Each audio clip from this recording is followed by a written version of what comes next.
Welcome, thank you for coming out tonight. I think we're going to have a very interesting debate, and with the election just around the corner, I know many of you have got questions, and we have the opportunity to talk through those tonight. I wanted just to start off with a quick quote before I introduce our panellists. When talking about the BFI's Economic Impact Report, this has been said: as the report makes clear, the UK can be rightly proud of its screen-based creative industries. The sector is dynamic, innovative, internationally respected and growing. The creative industries are one of the UK's greatest strengths. British films, video games, animation and television are enjoyed by audiences around the world. This enhances our reputation and attracts tourism from abroad. In addition to its cultural value, the creative sector is delivering real benefits to our economy.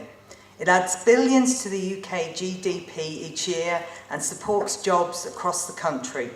The growth of the creative sector also benefits other parts of the economy, as it empowers our workforce to develop new skills and provides the infrastructure for innovation.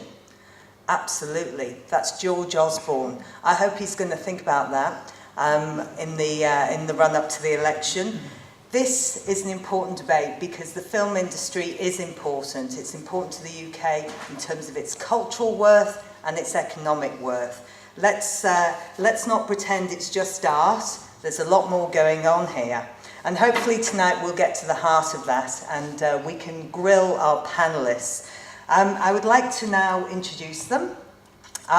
First, Lord Clement-Jones, who is the London Managing Partner of DLA Piper.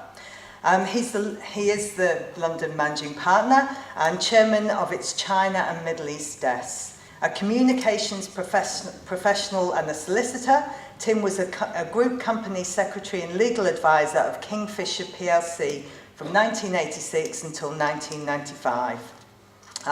He coordinated Kingfisher's contribution to the shopping hours reform campaign, which led to the Sunday Trading Act of 1993. Before Kingfisher, he held senior legal positions at Grand Metropolitan and London Weekend Television.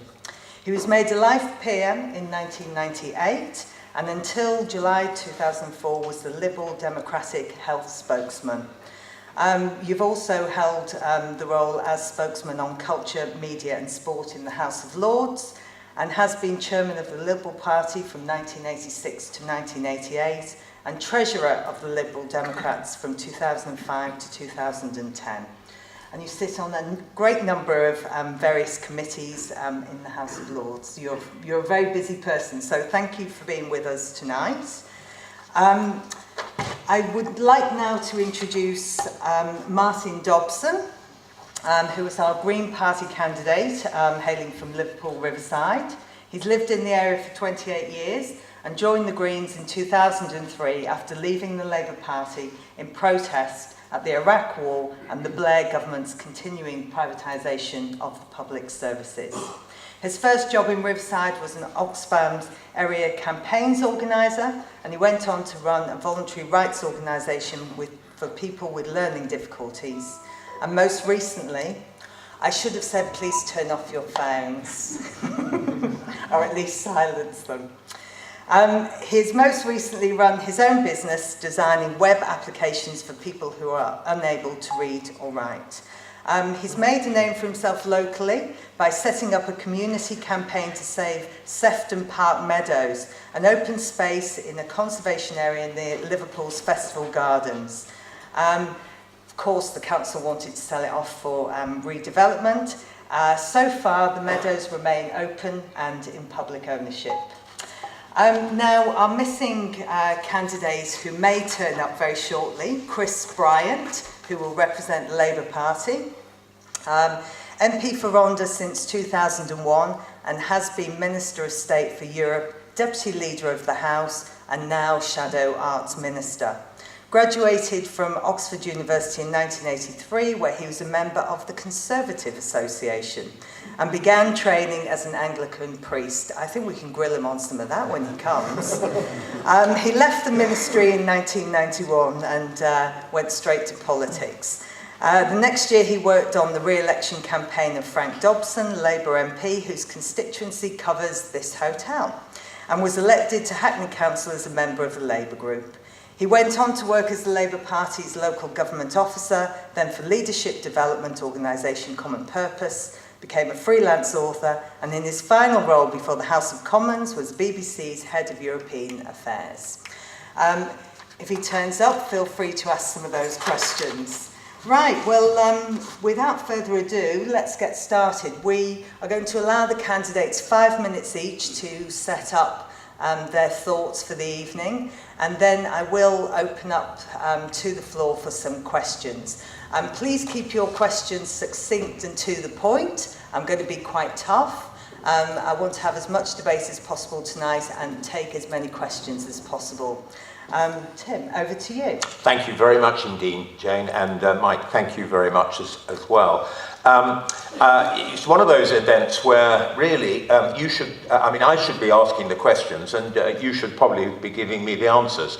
But I'm going to plunge in because you're all far more specialist in the film area than I suspect I am. But I wanted to assure people that this is a really, really important part of policy. It's one of those things that often doesn't get much coverage in the main manifestos of the political parties, the whole creative industries area, even though there's been far more focus on, if you like, industrial strategy relating to the creative industries over the last few years. Still, I don't believe that the main political parties are going to have a great deal to say. So that's why we will be setting out a separate creative manifesto in the Liberal Democrats, because it's an area that we feel is really important. And I hope that we will be able to have a debate and a dialogue when we've published that, which won't be too long, on top of this kind of event where it's a chance to exchange views as well. I entirely agree with what Jane quoted, and I'm not going to go into all the facts and figures. You're probably a great deal more conversant than I am, but suffice to say that something like 66,000 people are employed in the film industry as a whole, so it's a pretty important area all round. And I think that optimistic note that was struck in that quote is entirely correct, and a lot of that is because of the tax treatment of film production, started under the previous government, carried on under this government, tweaked somewhat in terms of the cultural tests and so on. And I think it's resulted in something like £5 billion of investment into British films and contributed to a 70% increase in the film production workforce since its introduction. So pretty effective in many ways. And I think the fact that the studios at Leavesden and Pinewood are bursting at the seams, Pinewood wanting to double its space, I think are pretty indicative of the health of the industry. And many of us are passionate about the advocacy for the creative industries. It's part of the whole process of trying to get away from relying so intensely in London, particularly, on financial services. We really do need to make sure that we balance our economy to a much better extent. And the creation of the Creative Industries Council at the beginning of this Parliament, I think, was a very, very important way of demonstrating our support for an industrial strategy that was really, really focused on the creative industries. And that takes many, many different forms. I've been in China with Vince Cable talking about what sort of co-productions we can enter into. The film co-production treaty was negotiated by the BFI with China. We've got what's called the Global Digital Media and Entertainment Alliance, which has been formed as well. So all that is part of being competitive on a global stage. We need to be competitive through the facilities and skills we offer. There are great changes taking place in new technology. Distribution platforms are diversifying, windows are changing or disappearing, and I think we need to recognise all that. Effective clustering is of great importance in staying competitive. And devolution policies to our cities outside London are very important in that context as well, giving them the wherewithal to promote the creative industries in their own cities. But we can't rest on our laurels. Canada, Ireland, both introduced their own particular incentives, and we need to continue to be competitive in terms of production incentives. There's a very good paper, I think, that Bectu have put together. I don't agree with all its conclusions on the whole issue of support for independent UK filmmakers. And I know that Christine Langan at the BBC has likewise gone into print on the same subject. That is a very important debate. The Smith report only 3 years ago also came to certain conclusions, as did the House of Lords 5 years ago, and we still haven't really moved a great deal further forward. I'm not sure that I can support a levy, but I certainly think that better fine-tuning of the tax system for lower budget movies, I think is something we have to do. I think we need to fine-tune the way that we support crowdfunding as well. There's been a great deal of support from the British Business Bank for that, but I think we can do more as related to the creative industries, in particular how we value intellectual property for the purposes of financing creative and content. I recognise the problems too with the virtual print fee model. Again, both those reports talked about that to some extent. I think maybe it's done its job, quite frankly, and maybe we should get rid of that, and maybe that should be something that would be a considerable weight off the shoulders of those exhibitors, and I think it could actually help independent UK production as well. I'm very keen on the whole intellectual property agenda in terms of going further down the track of deterring audiovisual piracy. It is less easy now, and camming is easier to prohibit and prevent than it used to be. But, for instance, the Digital Economy Act was not implemented, and I think that's a hole that we need to fill, and I've been campaigning throughout this Parliament to see if we can implement that, and I'm just very disappointed that that never happened. But I think we need to be much more robust in terms of educating particularly young people about the value of intellectual property. Initiatives like creative content, I think, are very important as well. Skills agenda, you see there's such a huge agenda basically in this area. The skills agenda, I think, is very important. The diversity agenda within that is very important. And I think that we really do need to encourage more apprenticeships in the creative industries. I think we've made a start in this Parliament to a greater extent, but I do think that there's more that we can do. I think Hive, which many may have seen, I think is a good start, which is part of the Create UK agenda, the strategy put forward by CIC, which you may have seen, and I think that's an important initiative. But I think there's a danger from the EU's single digital economy initiative, because I think if filmmakers are not allowed to sell territory by territory, it's going to make it much more difficult to finance those films. So there are really, quite a number of issues which I'm sure we can unpack this evening, but I wanted in my opening remarks really to demonstrate that I don't think there are any easy answers, but there's certainly issues that we, certainly in my party, are very alive to. We can't control South Bucks District Council, sad to say, and I'm glad that they were overturned on appeal, and that Pinewood will be allowed to develop. It's frustrations like that when we have all those opportunities that face us, which I think are particularly irritating, but I'm pleased that Pinewood are going to go forward now. Thank you. Martin. Hello,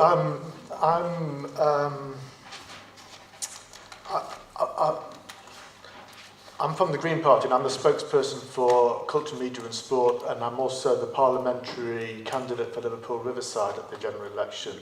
and I'm one of the target candidates for the Green Party.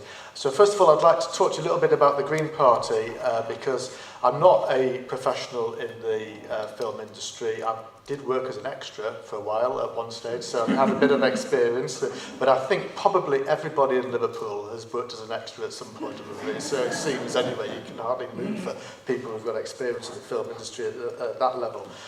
And great fun it is as well, I have to say, doing that. I'm not an expert, and I've been reading all the documentation as much as I can and speaking to as many people as I can about some of the issues. So I'm not going to talk to you about them here, but I hope to be able to respond to your questions by explaining kind of where our philosophy might help with the issues that you might well come up with a bit more. I just want to explain the Green Party is growing hugely at the moment. The last year we've quadrupled our membership. It's now the third largest party in the country in terms of membership, and half of that are people under 30, so it's a very young and vibrant party now. What we call the Young Greens has grown tenfold in the last year, so it's quite exciting. So although we're still very small and we may not get more than 2 or 3 MPs at the election, or may even just retain the 1 MP that we've got, who knows, we're hoping for 4 or 5. But I think we're going to have increasingly more influence. We may even, in some form or other, have some influence on the government in some sort of probably not a coalition, but some sort of arrangement with, say, the Labour Party or the Scottish Nationals or Plaid Cymru or something like that. So I think we're not to be dismissed as a party, and some of the ideas that we've got. People know the Green Party as an environmentalist party, and we are. That's a very key part of the philosophy of the Greens. But we're also very much about social justice. So I think that we're, certainly where I am in Liverpool, I'm gaining a lot of support, not votes probably from the people on the left of the Labour Party who are fed up with some of the policies of the Labour Party and who seem to be moving towards the right. People like myself who've kind of left the Labour Party over some of the issues to do with privatisation and things. So I think that we're becoming much more of a player in politics and some of the ideas. And who knows, we may well win a few seats at this general election. The issues that I'm hearing about the film industry are around, well, there's quite a few different issues. I'll just sort of touch on them slightly, and I think Tim here has just alluded to quite a few of them already. But about internships, unpaid internships, for instance, that seems to be an issue for some of the people I've spoken to, and that people trying to get into the industry are having to pay to be able to start their careers, and that seems to be terribly wrong. And we would like to do away with unpaid internships, full stop, all the way around, anywhere. But we would be looking at paid apprenticeships and trying to set up paid apprenticeships. And I think that Tim was already talking about that. We're very keen on improving diversity, and I noticed that BFI have this 3 ticks policy around diversity, which I believe is helping it a lot, and we would do more about that to try and encourage more people to be able to start their careers in the industry. I think that I don't know. The Green Party is about small-scale stuff. As I understand it, the industry is booming, but largely because of American capital bringing big-budget films into the main studios and largely into London and the South East.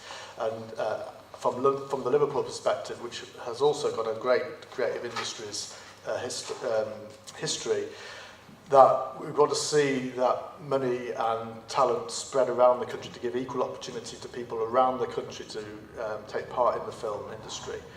I'm more concerned about the kind of the British funded, British designed, British produced, British written films, and looking at how we can help there and improve the situation for that, which I think is a difficult or has a lot more difficulties than the big budget films. And also the kind of entry-level films, the smaller films, which I mean, the Bectu paper is very interesting about how they, with new technology, cheaper technology, people are coming into the industry, but perhaps not without very high standards and not paying people, expecting people to work for nothing, basically, on very small projects, which people, you know, at the beginnings of their careers usually are quite happy to do, but is that the right way to go forward? Because people have to live and people have to survive. So I'd be very interested in maybe more funding for helping that sort of area of the film industry. I'm going to leave it at that for now, but hopefully we're going to pick up some issues with the questions, I think. Thank you. Yeah, great, thank you. I do believe that Chris has just sent us a message to say he's on the way. So we might start our questions and comments, but we'll slot him in fairly quickly as soon as he arrives. Thank you to both of you. I think both of you have probably hit upon our hit list of topics, including the importance of tax and funding regimes, issues of diversity and working the regions, not just the film industry in London, to make sure that we have a diverse and strong UK voice in the film industry.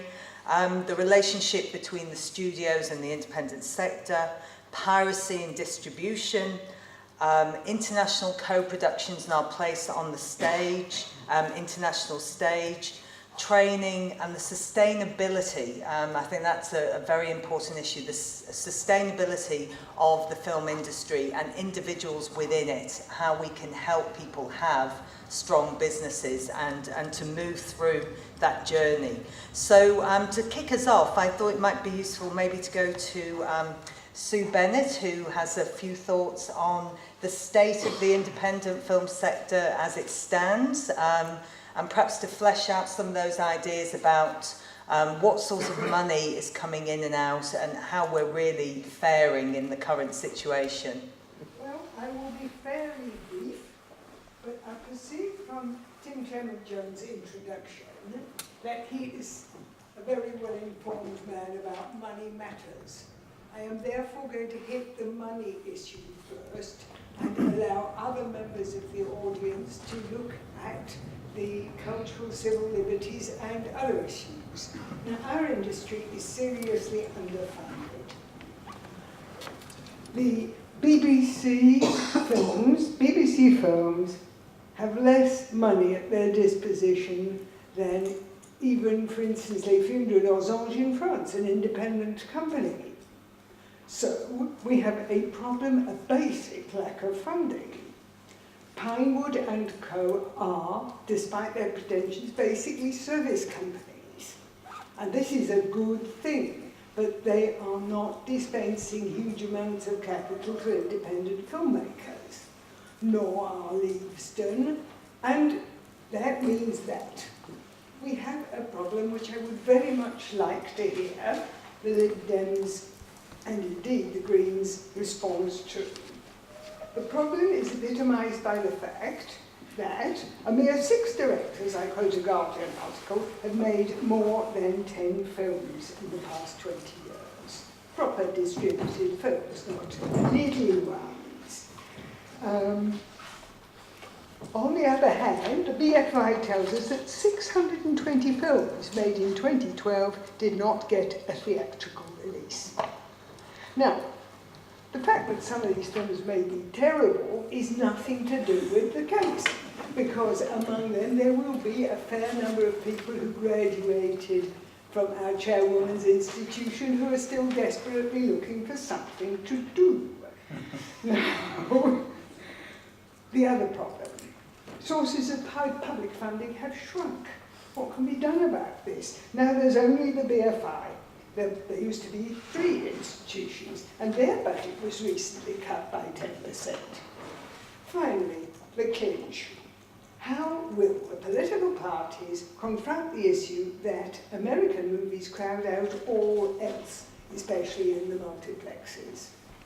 It's not just public preference, well-known issues are involved. So, our underfunded industry is rich in talent and too small in resources. A medium budget film in France costs the equivalent of £3.5 million. In Britain, it's 1.5. And well-informed opinion and knowledge tells us that only 3% of films made for under £500,000 achieve distribution. So these are the problems. Britain's got talent, and our independent filmmakers do not have enough money. What would the political parties do about it? Good question. I think there are a couple of issues there, though. One is about different sources of funding and what we can do practically and quickly. The second issue is about distribution, which I think we might take after that, actually, because I think it's a big issue in itself. Martin, given that you've just joined us, and thank you very much, Chris. Welcome. Sorry, Chris. Thank Chris, you. isn't it? Yes, Chris. I was looking at Martin, thinking of Chris. Explain that, take us through that. No, it's not worth it. Would you like to spend a few minutes just giving your party's position on the bigger issues, or would you prefer us to take that question and for you to jump in straight away after that? Shall I just do a brief bit? We'd love That's a bit loud. Yes, thank you. I start from the sorry, I'm late, by the way. I'm late because I've been trying to bring down the government. I've been trying to do this for 5 years. It doesn't seem to have worked. We lost this vote as well. There was a tax avoidance thing, which the Tories even talked out, so we didn't get to vote on it at all. But anyway, there we are. And now they've just tabled a motion for tomorrow to try and get rid of the Speaker, the Tories have. So we'll have to fight that as well. Anyway, I start from the fundamental premise that the creative industries as a whole are the powerhouse of the British economy for the future. I mean, they are already, and they're going to be so even more in the future. I say that because somewhere between, depends how you cut the cake a bit, but somewhere between 1.7 million and 2.6 million people in this country now work in the creative industries. And that's something like 1 in 12 people. It's £70 billion coming in every year. And it's the only industry which has grown 4% year on year over the last decade, apart from in 1 year. And I just think that means, it's been great, incidentally, that we've had success at the Oscars and things like that. I don't even mind James Blunt doing okay. But my point would be, you have to take everybody with you. And you can't just let the DNA, the creative DNA that was built up over successive generations, and in particular during, I would argue, the 13 years when Labour was in government, when we trebled the budgets for the Arts Council, for arts and museums, for the Department for Culture, Media and Sport, and for film, and we allowed the BBC to grow significantly. You cannot just rely on that DNA from the past for the future. And that's why I want to say every child in this country should have the right to a creative and artistic education in school. And no school should be determined by Ofsted to be a good school unless it's good at creative and artistic education for every single child. No school should be qualified by Ofsted as an outstanding school unless it's outstanding at arts and cultural offer. We shouldn't just be talking about STEM subjects in school, we should be talking about STEAM, including the arts as well. And I say that for the very simple reason that I know that lots of people have lots of reasons why the arts should be important. They say, oh, it'll keep kids off the street, or it'll make money for us, or it'll employ lots of people. But mine is just much more simple. It's that the arts change you. Creativity, the process of creating things, changes you. There was a 2nd century, I used to be a priest in the Church of England, and so I apologise that I'm now going to use a theological element, but there was a monk in the 2nd century, somewhere in the desert, who wrote that there were only two rivers that you could never dam up. One was spirituality and the other was sexuality. Well, I would add a third, which is creativity. I mean, it is intrinsic to our human nature that we want to create, that we want to make things, that we want to fashion things, whether with our hands or tell stories or express ourselves with words or with actions or with images. And that creativity stretches through from engineering to the arts, to dance, to, running a museum, or for that matter, I'm even told that there are accountants who think that there is such a thing as creative accountancy. So I just want to embrace all that creativity and make it a possibility for every single child in the country. And then I think you solve the problem of why it is that the only people who get nominated for Oscars are people who went to public schools as I did. And sometimes went to the same public school with each other and get nominated for the same Oscar. I want to see more people like Wash Westmoreland being able to prosper in the UK as well as making a living in the United States. He with his partner Rich Glatzer wrote and produced Still Alice. Richard subsequently in the last couple of weeks has died very sadly. So that's my fundamental premise. There's another thing that worries me about your particular industry, which is that there are fewer people now than 5 years ago from BAME communities working in the business. I mean, that is a real indictment of where we're at, that those numbers have gone down. And Ofcom has the power to be looking at this, and it should be looking at it. Just two other things I'll say briefly, which is, first of all, I believe in a strong BBC. Primarily because I hate Rupert Murdoch, and always have done, and I just don't think that any one person should have 40% of the newspaper market and the largest broadcaster by value. Sky has twice as much money every year as the BBC. I don't think all of that should be in one person's hands, and I think that presence in the British ecology has been pernicious. John Burt, many of you in the room may hate John Burt, I don't know, but he said to me one thing which I think is really worth bearing in mind. If there's going to be one 80 or 100-pound gorilla in the forest, Sky, then you've got to have another, and that's the BBC. So I want a strong BBC. I'm not going to Labour will not undermine the licence fee.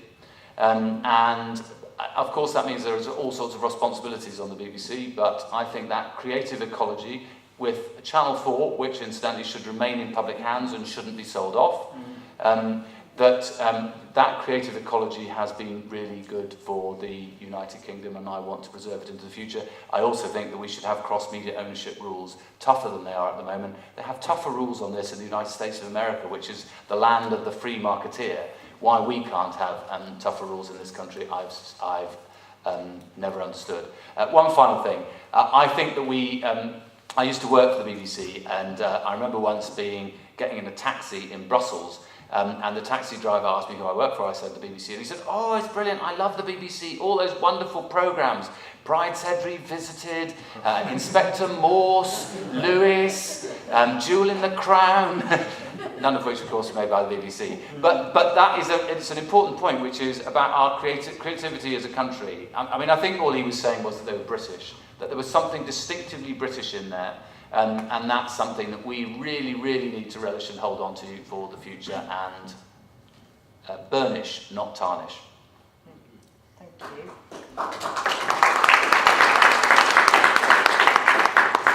So if we're going to keep that DNA and that creativity, and if we're going to increase the diversity, we need to get back to this question of money and how we address the lack of funding that the film industry currently has. So who wants to go first on that one? Any thoughts on how you're going to tackle it? I'm very interested to hear what Sue said, because I may stand corrected, but that doesn't represent what seems to me, on the face of it, to be the situation. I mean, the last four films I saw, Imitation Game, The Theory of Everything, Mr. Turner, The Second Best Marigold Hotel, I mean, they were fantastic films with a very strong amount of UK creativity in there. I don't know how they were financed. I suspect that, and then before that there was 12 Years a Slave, where I do know was financed by Channel 4. But, Channel 4, and I know that BBC Film is very active. Of course, only to the extent of £12 million, but quite often, we're talking about quite small budgets here. But in total, I think the amount of public funding, including the tax break, which is about £200 million, is something like £356 million, taken from different pockets in different ways. Now that is a fair amount of money, and you know, I'm not yet convinced about the levy issue. I think if we need to tweak the tax break so that, for instance, and this is something that the Lords Committee, when they looked at this 5 years ago, and it's something that the Smith report also talked about, was this whole issue of having a special rate or a better rate, because there already is a special rate below 20 million budget. If you have a special rate, say, I don't know, for a 5 million budget or below, of 30%, that's what the House of Lords report suggested, that might encourage more investment into the market. But just simply finding more public funds, I don't know that that's really feasible in the circumstances. You know, I don't think there's a magic one can wave on this. And just simply say, let's have a levy on those broadcasters who don't support film. I don't think there's an absolute, you know, because there's creativity in so many of our television programmes. There's not an absolute right for one media over another to be supported. It's got to be a decision made by those who are producing, directing, creating, in the first place. Give everybody the incentive that they need, but I'm not sure that simply reintroducing a kind of ED levy is going to necessarily do the trick. So I'm not sure that I can really give you a particularly satisfactory magic wand type of answer at this stage. Martin or Chris, any thoughts?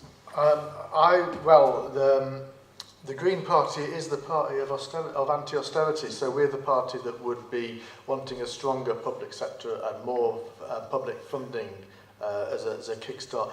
I think that a way to solve problems of inequality, and I see this, what you're talking about here is relative inequality, that the big blockbuster end of the market gets a lot of resources, and it's the innovative, small-scale, creative films are starved of both resources but the opportunities to present themselves on screens. I think government has to take a lead on that, and I think that the public sector has to find funds to make that happen, because that's what governments do. That's what public sector does. It resources the stuff that the private sector can't make a quick buck from. So, but has the long-term benefit for the country. So, I would say a Green government, if you got one, would be one that would be wanting to put resources into that, and I think that would be very good. The distribution issue is another issue altogether, and I think that again needs a lot of public support. It is, yeah. You know, I mean, we've got a very good kind of arts film theatre in cinema in Liverpool that is fantastic, and I go to very regularly, and that sort of thing is really excellent, yeah. You're looking at me and saying, Chris, Martin. I've got it now. Sorry. Look, the first thing is, I'd love to be able to say here, yeah, Labour's going to have lots more money and we'll be able to devote it to film. And I can't say that is the honest truth. My anxiety, however, is if we're not the government, that there will be yet further cuts of the variety that we've seen over the last few years. So the Arts Council budget in the 13 years that Labour was in power was increased by threefold, and in the last 5 years it's been cut by 30%. And I'm sure that, you know, bearing in mind what the Institute for Fiscal Studies said about George Osborne's budget the other day, that the next 3 years would be even tougher cuts than that. So the cuts that there have already been for the BFI, I think, would be replicated, if it's not us, significantly. The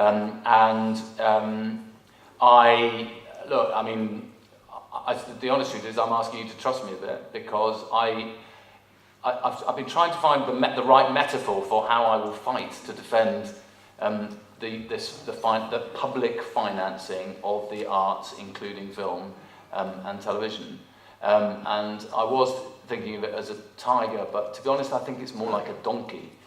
I'm just not going to bloody well budge. But what's really worried me over the last few years is that you hear more and more voices of people who say we should just leave it to the market, because frankly the market will provide, and people go to lots of films that are popular.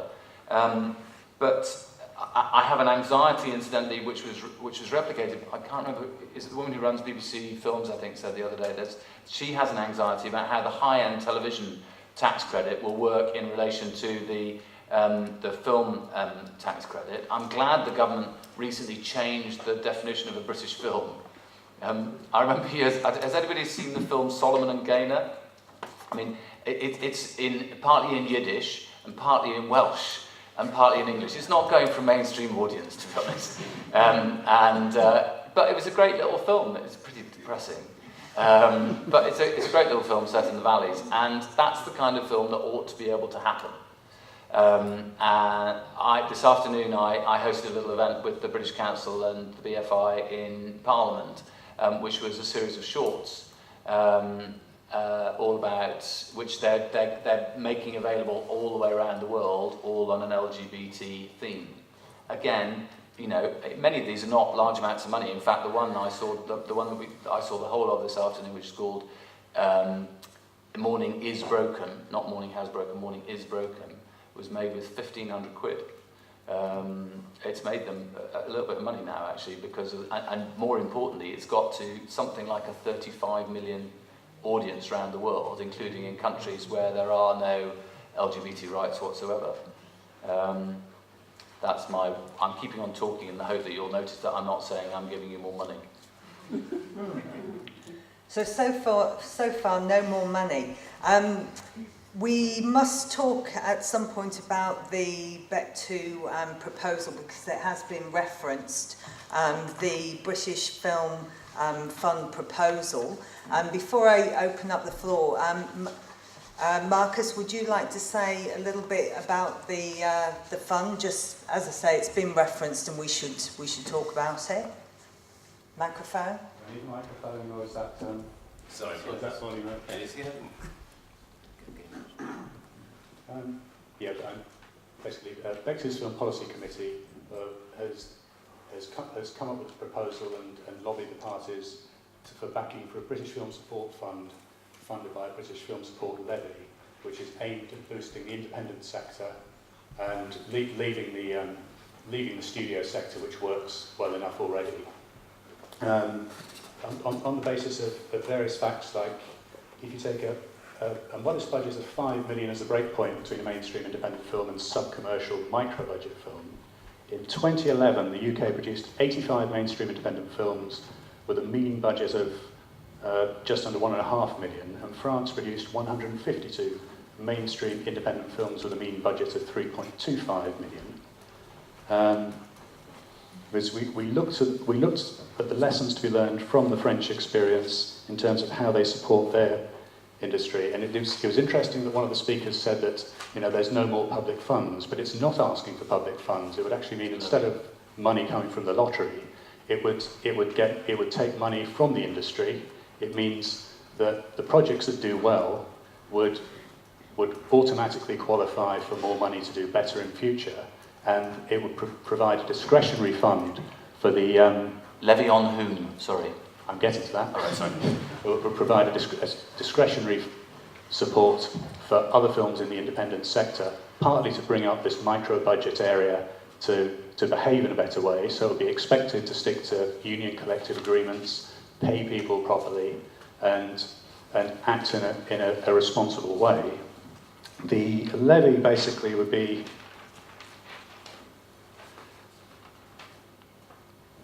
it would apply to businesses which exhibit UK film content, broadcasters, cinemas, internet-based film services and so on, and in considering the level at which the British Film Support Levy should be set, arrangements in France provide an invaluable point of reference where TV broadcasters contribute 5.5% of their turnover, and about 1/3 of that goes directly to film. Telecom operators and others contribute 5.5% of advertising revenue, where they're publishers, and 0.5 to 4.5% of subscription revenue, where they're distributors of TV services.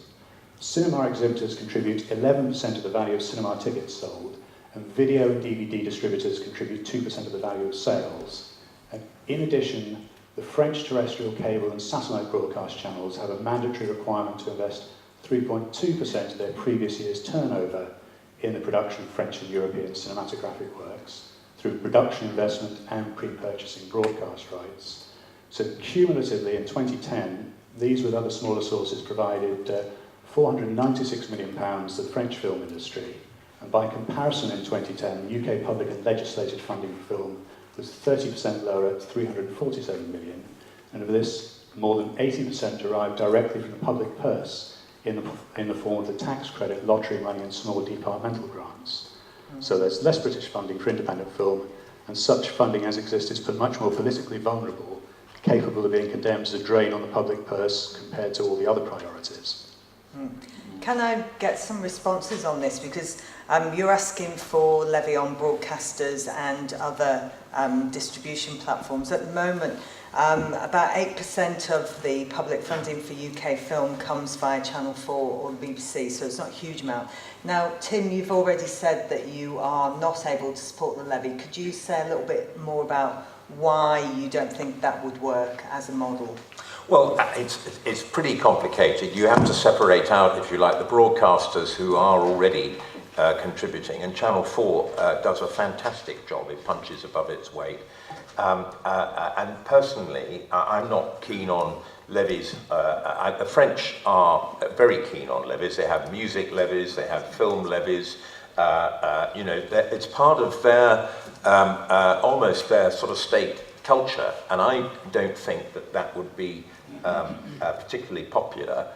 It's certainly if it drove up the price of going to the cinema or whatever it may do. Now, I don't know what the impact exactly would be, but what I do know is that when Chris Smith looked at this in his review, and it was a report that was, in a sense, commissioned by government, and this was 3 years ago, and he had a very distinguished panel of filmmakers who looked at this. This was not, and I expect Bectu gave evidence. I don't know whether they did. I know you gave evidence to the Lords Committee 5 years ago, but you know, this is something that has come up. It's not. This is not. It's something that, you know. I mean, I think there is a debate to be had, but it's not a completely novel idea. But you know, when you see the total amount of money, and I think the figure that you quoted was quite a bit, was lower than the 350 that I mentioned, which was 2013, so that compared to 2010. So it does demonstrate that the funding is going up, the tax relief is worth more, that Channel 4 and the BBC continue to put in the money. I mean, the BFI was consolidated with the Film Council, and I think that's a more effective way of distributing the money now. So, you know, it isn't broke yet, and I don't think it needs fixing with a great deal more. But I do think that if we need to be rather more sensitive about the way we deliver tax relief, giving a higher percentage relief, because it's 25%, as I said, to productions below 20 million in budget. If you did that for, say, productions below 5 million and you had an extra incentive on top of that, then I think that would be the way to go. So, you know, I'm sorry to repeat myself, but that, and I think, you know, the second half of the Bectu paper, I think is very good. I think on the whole issue of digital distribution, this is the most important thing, because, and Chris Smith's second thesis was, look, it's not necessarily about the funding so much as about the audience. What we've got to find is the audience, which then encourages people to fund that production because they know they're going to get a payback on it. However small it may be, and however short the feature film may be. So, and getting that audience with those independent exhibitors, I think, is absolutely crucial. So, in many ways, you know, I'm a sort of two halves person. I think the second half of the paper is very good indeed, and I think we need to get rid of the virtual fee model as soon as possible, and with something else if we absolutely need it for certain exhibitors who don't have the right digital equipment or whatever. But I mean, we must be nearly there. Yeah. Chris, how do you stand on this position of the levy or other potential funding models? I'm sceptical on the levy, but I'm not ardently opposed, if that makes any sense. I'm sceptical because, you know, it's always easy to tax somebody else to pay for you. That's the easy option always in everything, isn't it? And I'm not convinced that it necessarily makes for more audience appreciation in France or French films. And in fact, France has no better record on people watching French films than British people do have watching British films. And they produce more films in France, but in terms of audiences and what audiences like to watch, they're worse at watching American stuff than we are. Where I do think there is a real problem is around vertical integration in distribution, and that does make it very difficult for people to find somewhere for their movie to be shown. I find it quite depressing what's happening to the Renoir that only around the corner, and other art cinemas which are having a difficult time. The local cinema to me in South Wales in the Rhondda, I feel as if I've walked into Hollywood because, I mean, even all the adverts for how to go to the toilet and so on are in American. And it just doesn't feel as if you're likely to have an equal chance of getting one of, an independent movie into one of those cinemas, even though they've got acres of space. I would have thought that there was a good audience to be had. I think this business that the BFI has been engaged in recently of enabling smaller venues to have high quality projection equipment and so on, so that smaller venues can put on, and they're not going to be showing the big blockbusters, showing more independent movies is good.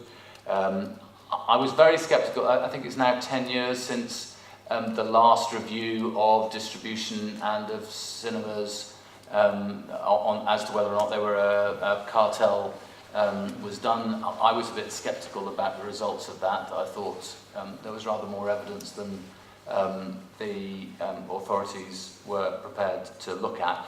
But the biggest bit of, frankly, that determines how much a lot of people watch their movies is, in the end, Sky. I keep on wanting Ofcom to look very closely at the bundling of movie channels, because I think it is one of the ways in which Sky manages to sort of rack more money out of people on the basis of first view movies in this country.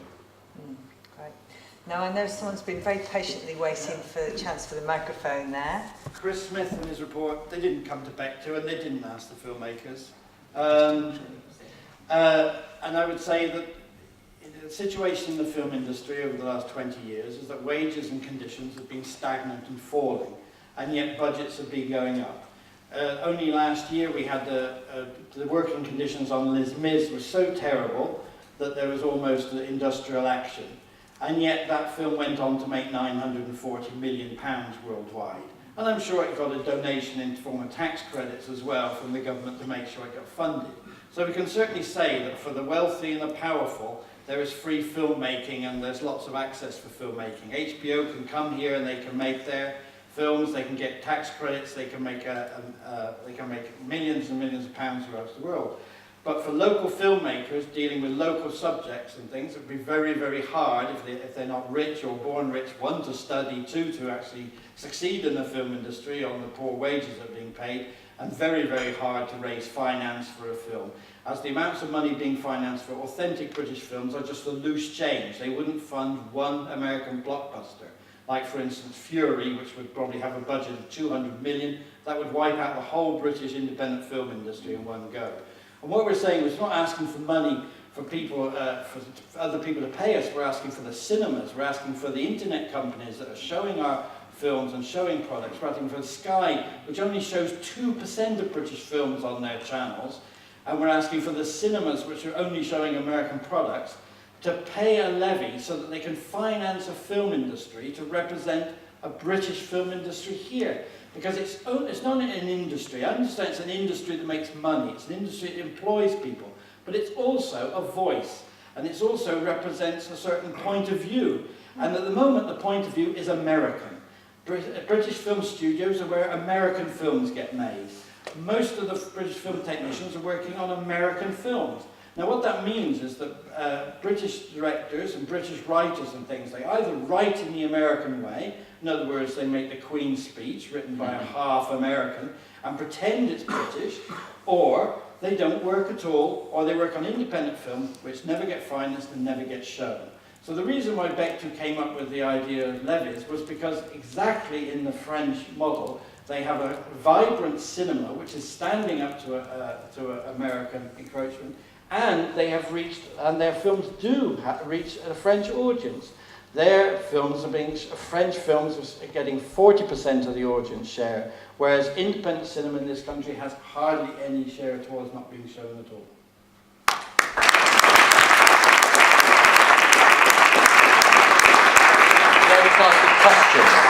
Can I just ask you a question? If you had £100 million, would you spend it on tax credits for film or on a fund to give out as grants? Exactly, a fund to go out on grants, and I mean, we have to think quite hard about how we would actually fund it, and have what sort of funding bodies you'd use. But basically, Film 4 and BBC Films, they do a good job. They make very good films, but with tiny amounts of money. Exactly, those are the sums of money you need are 100 million, or like the French model, which is about £1 billion they're spending, €1 billion they raise to spend on their French industry. But of course, I mean, and also I think we have to think of a slightly different model away from them. It's no point in having £100 million if we pay one actor £7 million, for instance. We would have to sort of protect and try and have an independent film industry which has a sort of different model, and also we go on to talk about what sort of distribution we need to do it.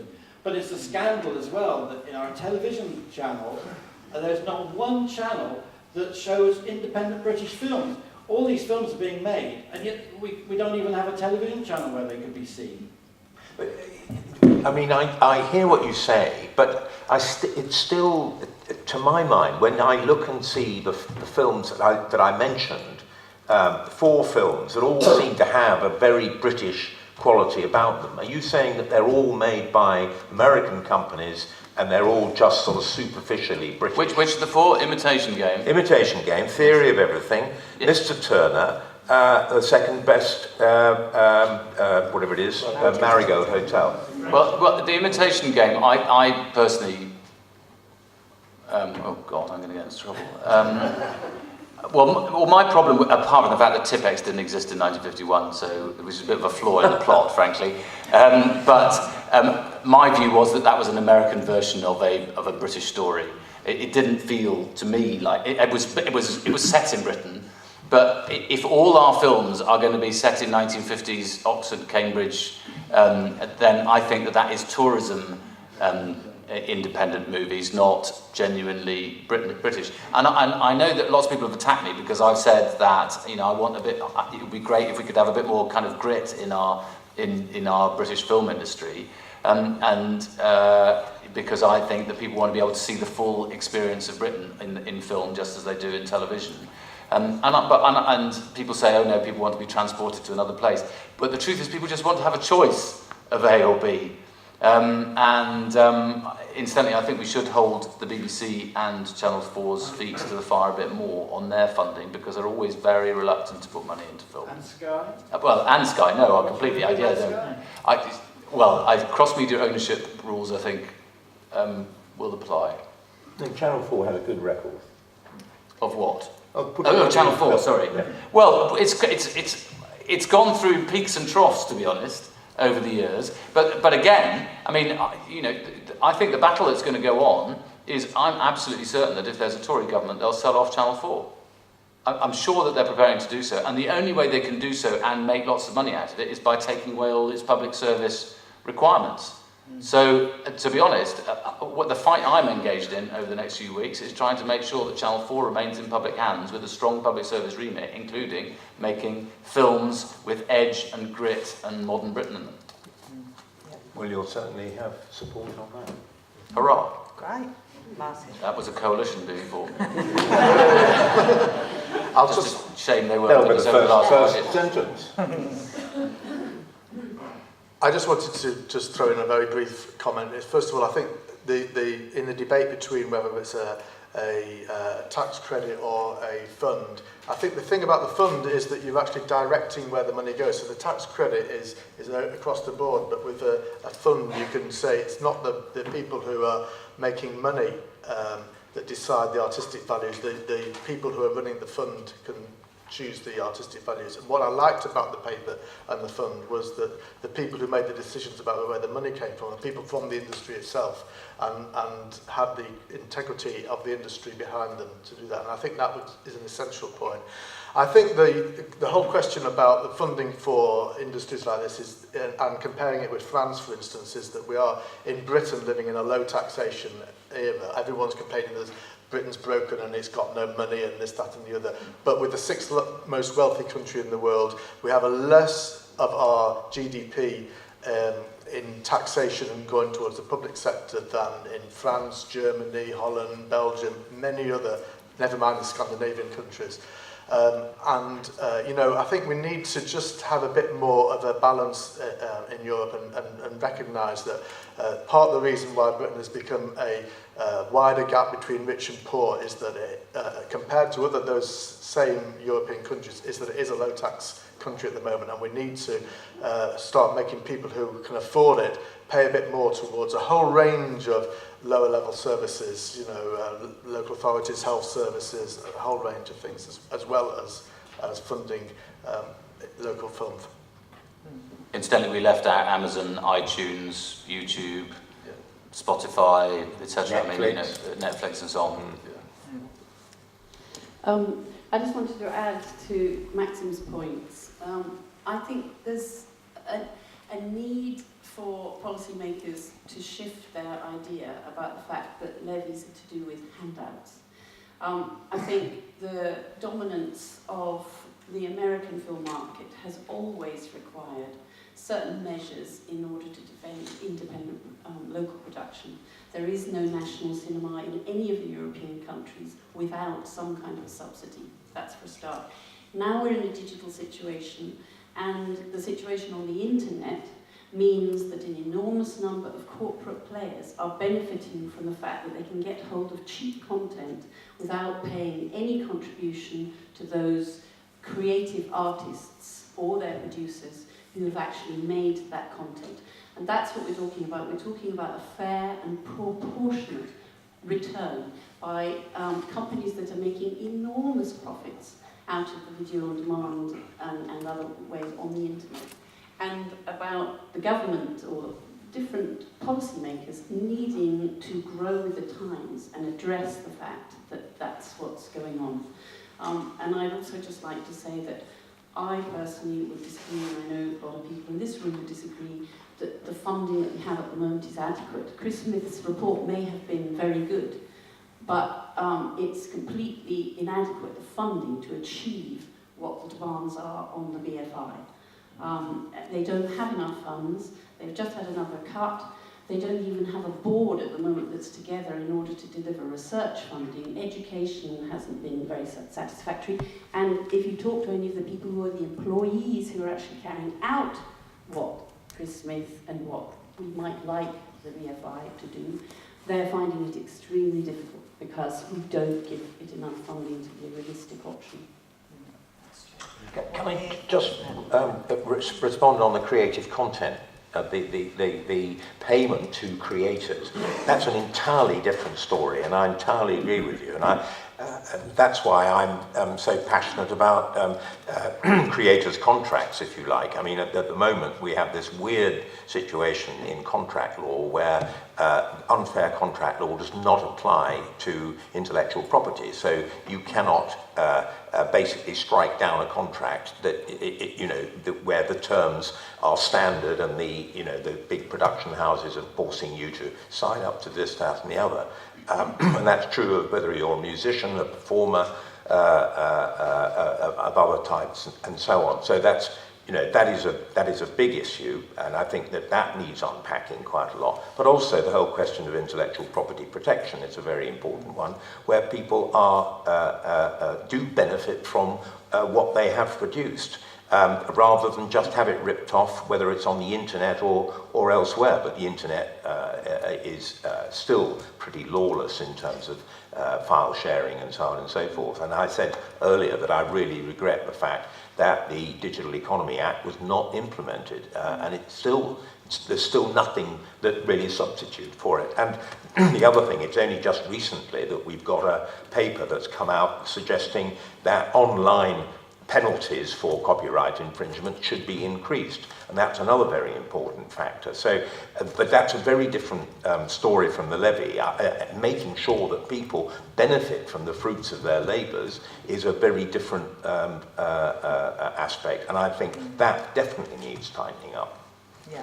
You can't protect creativity unless you protect the creators. I mean, it's a fairly basic principle, it seems to me. And one of my anxieties at the moment, actually, I'm ardently pro-European. I'm passionate about us remaining in the European Union, and I dislike some of the rhetoric there is in British politics at the moment about migrants and so on. But there is an issue that is coming along the tracks about the single digital market in Europe, and I worry about that in particular for British intellectual property. Because if you are forced to sell your rights for distribution for your film across the whole of Europe, rather than territory by territory, then there's a strong probability that somebody will, you won't get a very good deal, especially British people won't get a very good deal, and not as good as they would be able to if they were to do it territory by territory. But more importantly, quite often, or equally importantly, that won't be exploited properly in some of those territories around the European Union. So I'm pretty angry with David Cameron, I mean, about a lot of things, but in particular in relation to this, because he's written to Juncker saying that, yes, carry on with the single digital market, and I think that's a mistake. He's even said that there should be no levies for compensation for digital copying anywhere in the European Union. And I think he said that because he wants to be helpful to Juncker, so as to kind of mask the fact that he needs an awful lot of help for Juncker to deal with his backbenchers. I'm afraid this is deeply disappointing. Chris and I are agreeing on far too many things. But there's one other thing which I think I worry about, which is Tony Hall's move on the BBC and creating this, you know, the BBC would be a sort of, you know, all of the BBC will be able to compete for every programme and all that kind of stuff. I'm just a little bit anxious about where that leaves the intellectual property, and whether it's just about creating a few very large companies which may well not even be owned in the UK, as there's a lot of conglomeration that's now in the UK. Funny enough, that proposal seems to have come from Pact. Now, I don't know what the relationship between Bectu and Pact is, but it is... That tells you everything. It's a very, I mean, you know, it's astounding, but the BBC seem to have picked up this particular ball and run with it. Now, I can see people's hands up, don't worry. One here, then we're going to the back, then here, then there, and then, yes, I've got it. Can I just make the point that it is confusing, the whole issue is a confusing issue, because the debate has mentioned 3 or 4 movies. Marigold Hotel is a 20th Century Fox picture. It's an American company. They've been given 20% of the budget of that to shoot an English picture or picture here in the UK. Theory of Everything is a Universal picture, so they've got their 20% given to them. So these are foreign movies, these are American movies. And you know, there is a vast and rather confusing to a spectator gulf between the high end of the film business, which is the business which is packing out Pinewood and Leavesden, as you've said. This is the London housing market end of the film business. And the other part of the film business, the indigenous, very important part of the business culturally, and for all other good economic reasons of why we need a good, strong indigenous film business, is really the independent British movie. And there is an argument, which is sometimes promoted, that, well, Channel 4, BBC Films, provide the modern equivalent of an independent British movie. Well, they don't, in fact, because what that gives you, the independent British producer, is another set of hurdles to jump. You've got to get through their commissioning process. You've got to have other people with their own agendas vetting your production. And the truly independent British producer needs to have access to funding to make indigenously British movies. Now, there's a huge stumbling block in this process because it's economic. Because everyone knows that your small independent British movie, when it comes to getting it released, you can't get it on cinemas. And the reason you can't get it on cinemas is that the American film companies have free rein to push their product, unlimited, no restrictions whatsoever, into the dominated UK theatrical exhibition market. That has a really big knock-on effect for British independent producers, because what it means is that when you're getting your film funded, you're talking to sensible people with money, who are potential investors. They know how tough it is for you to get your film onto a British cinema screen. That is difficult. If you fail to get your film onto a British cinema screen with a fairly wide release, that devalues your film then. When you come to sell it to television, when you do your DVD deals, etc., etc. And what all this leads to is that really, we are never going to get British movies back onto British cinema screens in any quantity, in any impactful way, unless we restore a quota. Now, this goes back an awful long way, but it was a very good parliamentary paper, which I found on the internet, which is the British Film and Television Industries Communications Committee. And it's a long report. I'm not going to read the whole thing, you'll be relieved to hear. But it's amazing. It goes back to 1925, when the British film industry was being swamped, British cinemas were being swamped by American movies. So in 1927, the government brought in a quota. The quota was with us until 1983, when it was suspended. Not abolished, suspended by the then Margaret Thatcher Tory government. And interestingly, since 1985, 2 years after the quota went, that's the beginning of the end of the Rank Organisation and the beginning of the end of the Associated British Picture Corporation, which ran Elstree Studios. Rank was Pinewood, Rank Film Distributors, Rank Film Laboratories, a complete integrated company. And the point is, really, and I know it's not popular in political circles, but to be honest with you, we're never going to crack this until the quota comes back.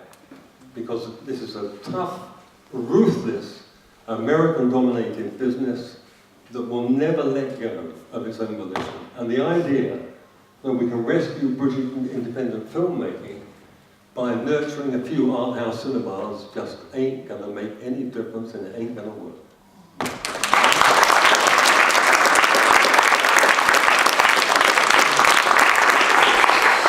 So we said we'd get back to distribution, it's probably now. There are issues here about connecting with audiences, finding audiences, making sure that British and UK audiences can actually access these UK films. So what do we do about that?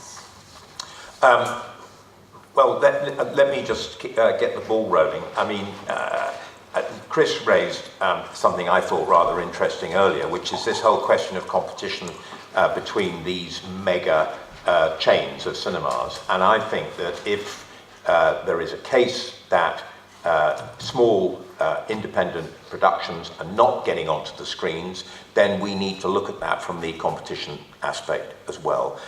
You know, if there is domination by the American movies, certainly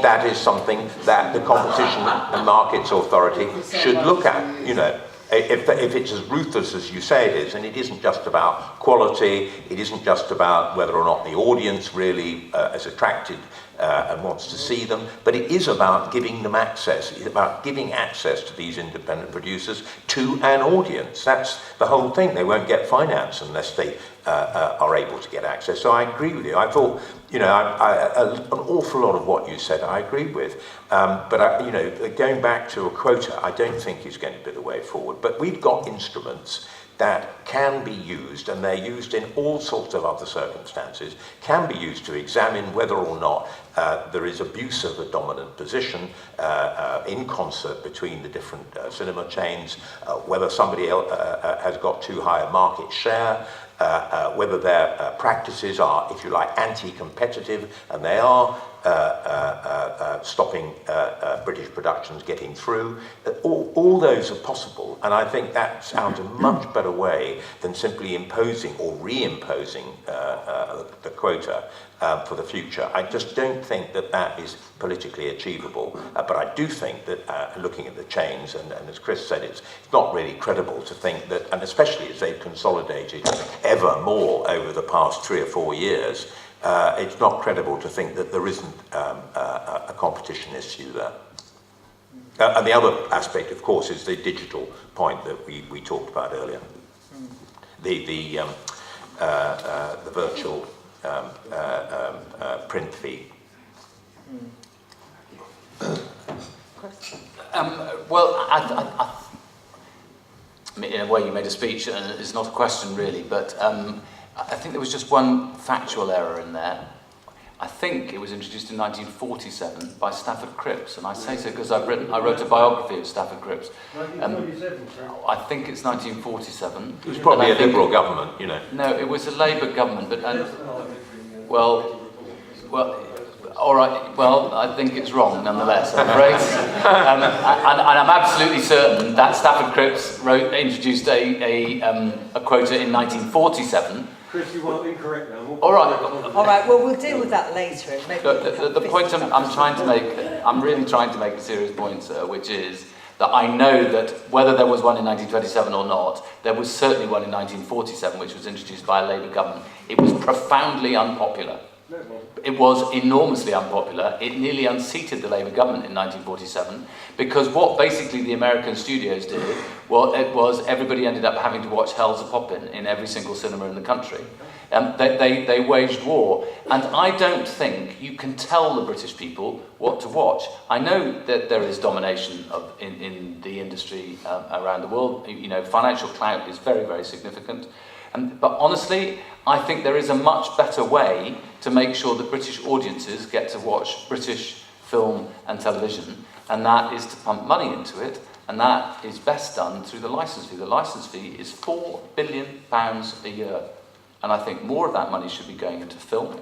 In the United States of America, there's no licence fee, of course, but they have the cultural dominance around the world, and I assure you that I would fight you on the beaches, I would fight you across Europe against a quota. But maybe as part of the licence fee, BBC should have a channel dedicated to film, UK film. If not a channel, maybe a production amount or something like that. And I think that's something that we should look at in the review of the licence fee next year. Yeah, it should be definitely a discussion for the Charter. Channel 4 actually had inserted into which piece of legislation 3 or 4 years ago, their duty to support the film industry. Now, that is absolutely legit to make sure the BBC does that. Yeah, because 12 million compared to the rest of the expenditure at BBC is pretty small bit. Yeah, and if we're talking about access to UK films, a film channel would do that at the back. And that is in the power of government because the Charter, is up for debate. Yeah. One of the reasons small films can't get access to the tax break system is because the people who control the intermediaries that control the tax break can't make enough money from it. That's like the Ingeniuses of the world and things like that, big powerhouses. And so I would suggest that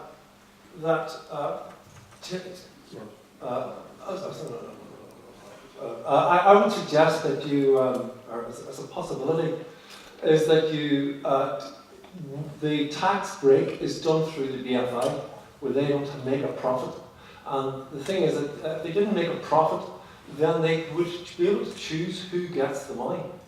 And at the moment, the reason Ingenious won't touch them because they take peanuts from little movies, so they just don't get a look in on the tax break, really.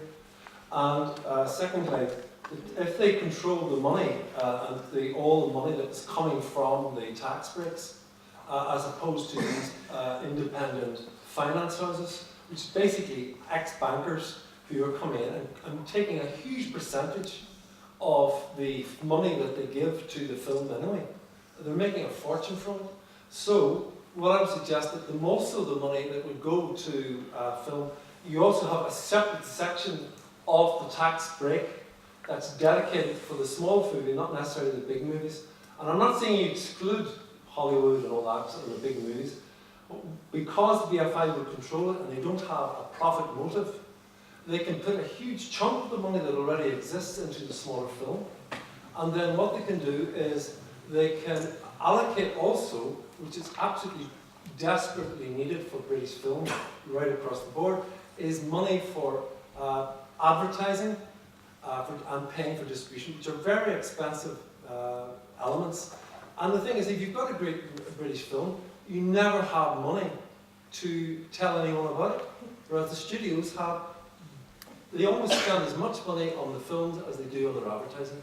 So if the BFI or Creative England or an institution like that controlled all the tax break money going into the film, there would be a hell of a lot more money. There could be at least possibly another £100 million made available to the British film. That's it. Yeah. I think you'd have to explain that model a little bit more carefully to me in terms of how BFI controls the situation, but I certainly think... Well, at the moment, Ingenious is one of the biggest distributor of tax break money in this country.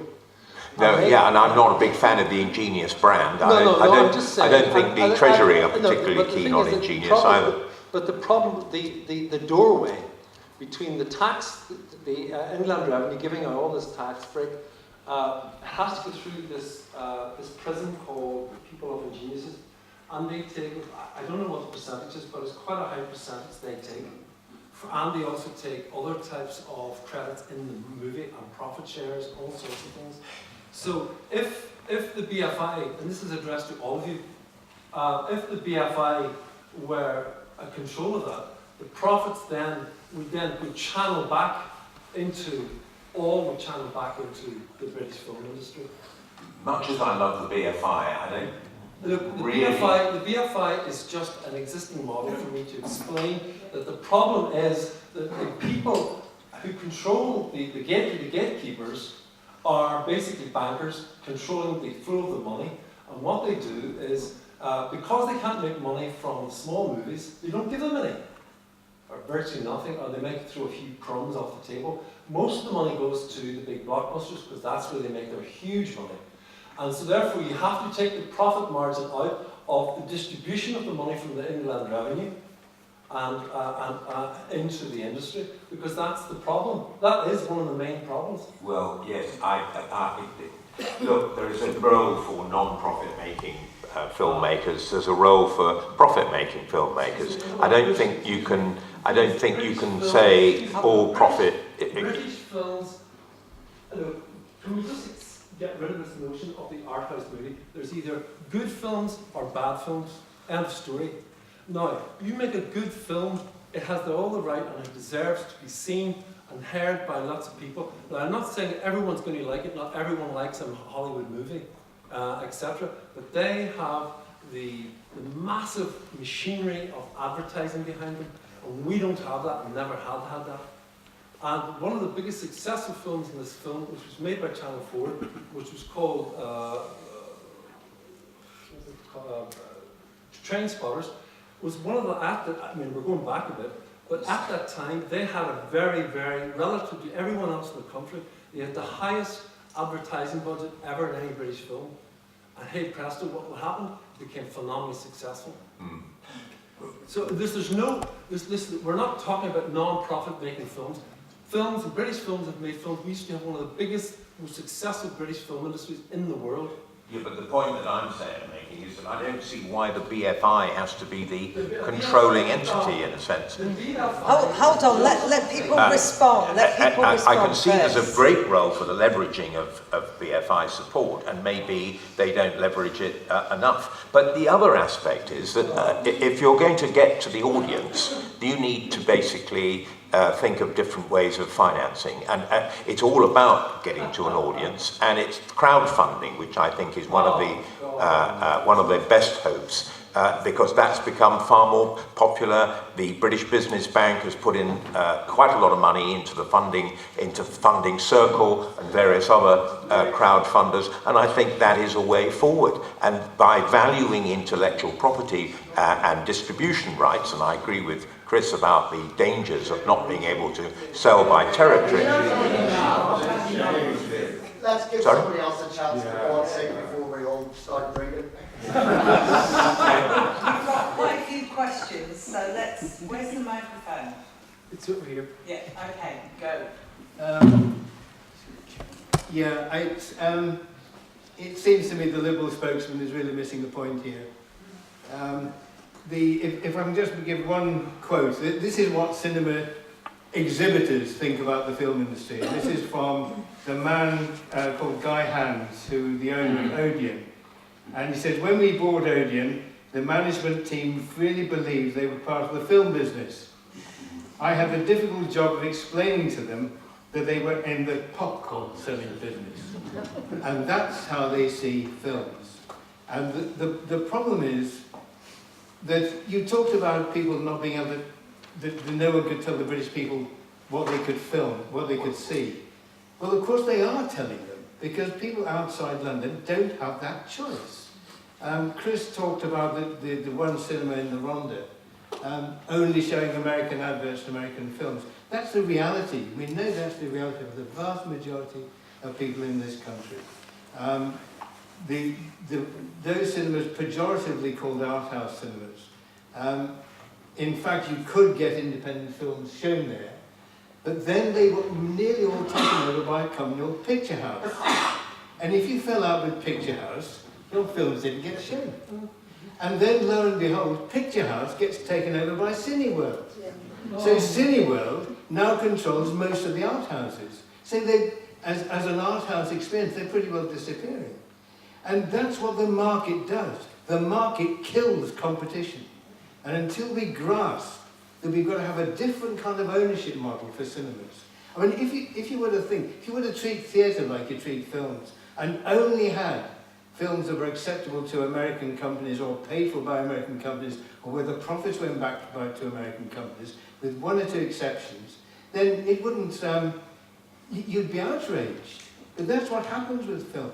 I mean, it's absolutely squeezed. So you've got, the first question is, what kind of new model do you think will provide real choice, world cinema?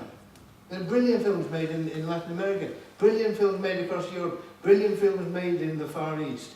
People have no chance to see any of that. Never mind European films, never mind British films. And the medium is so brilliant, could be so brilliant, and we are absolutely denying people the right to see them. How would you change that? I can ask three associated questions. Would you rejoin Eurimage? Eurimage is an encouragement for European co-production. Would you rejoin Eurimage? Everybody will talk about unpaid interns. We are a professional business. People work in this business to pay their bills. How would you can all say you disapprove of unpaid interns and the massive exploitation we've got in reality filming and massive exploitation of students coming into the business and working 12, 14 hours a day for nothing, not even transport.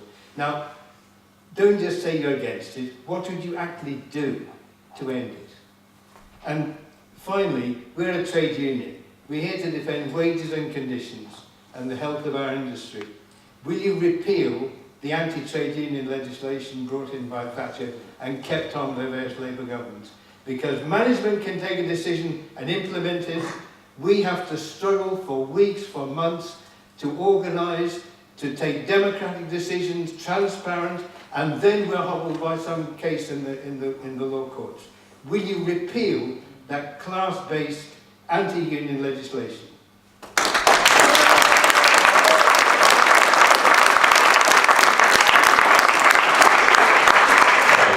Yes, we'll maybe let Chris start and we'll work our way Oh, good. around the table on this. Look, I think there is a big problem, incidentally, can I just correct what I said earlier? You're absolutely right, there was a Cinematograph Act introduced in 1927. It set a quota of 7.5%. In 1948, the Stafford Cripps introduced a quota of 45%. And that was what was very unpopular. A quota of 45%. I don't know what the quota is in France now or in Catalonia. I think they're the two countries in Europe that have. Can I just quickly go in on that? Because what happened in the UK was... No, we've moved on. We've moved on. Yeah. Sorry. Yes, so... Come back at the end. So I think there is a massive issue in the whole of the industry, both across film and television, in relation to casualised labour. And the issue of unpaid internships is exactly the same in Parliament, actually. The reason that every MP ends up being a white male is because everybody gets their, gets a foot in the door and from a middle class background, because they get a foot in the door because people take on unpaid internships and people are prepared to do that. That's why we introduced a national minimum wage, and I think everybody should adhere by a national minimum wage. Frankly, it should be a living wage if we can get there as fast as possible as well. No, we're not going to repeal. You know perfectly well that a Labour government isn't going to repeal legislation that it didn't repeal in the 13 years that we were in power. But the idea that is being advanced at the moment that you should only be able to strike if you've got more than 50% of the people in the business voting in favour of that strike, well, there wouldn't be a single member of Parliament if that were the case. In fact, the only seat in Britain that had 40, where the MP got 40% of the vote, including those who didn't vote, was the Rhondda. So I'd be the only MP if you had a 40% quota, and I don't think that there should. So I don't think we should. I don't think we should have more draconian laws, and I think we should We should be ending unpaid internships. Sorry? Well, sorry, I'm going to confess complete and utter ignorance about that. So I don't know what that is. You'll have to tell me afterwards and explain. But so I haven't got an answer to that question. Well, can I just say, it's really shocking that if someone puts himself forward as a spokesman for film and doesn't know what your image is, I'm really shocked. I'm really shocked. Well, secondly, it is. You've really demonstrated why we need a serious left candidate.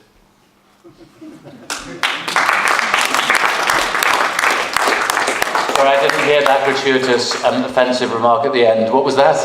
You have to repeat it. It wasn't offensive. I said that you've demonstrated why we need a serious left candidate.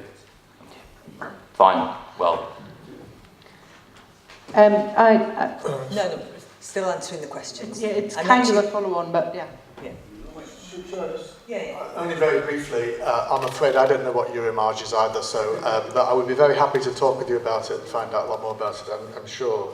The Green Party is very much against unpaid interns. We would bring in something called a basic income, which is a basic amount of money for everybody so that nobody loses out at the bottom end, and people earn money up to, and we'd also increase the minimum wage to £10 an hour, so that would help people at the very bottom end to be able to survive and work at the same time.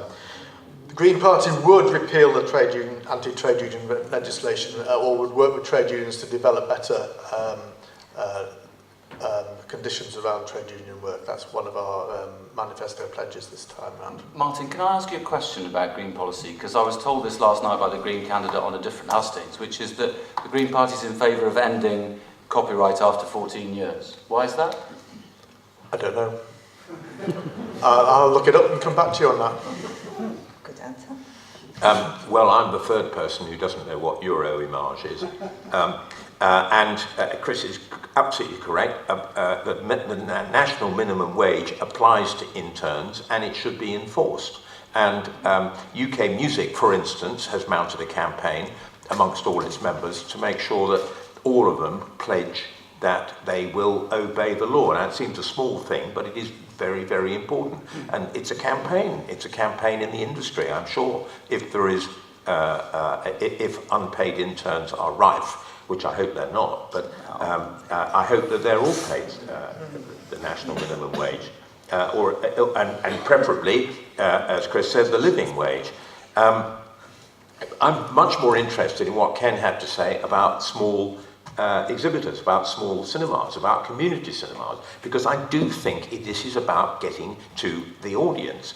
And I think it would be great if Bectu and others came up with models, ideas for how we can, whether it's by putting together different communities. I mean, you know, we're very lucky in my neck of the woods. We stopped a library being closed and turned it into an arts centre. And they do show some films, maybe not enough, but at least there is an outlet both for live performance and for low-budget films. And that is a great thing to have in our local community. And there must be other models.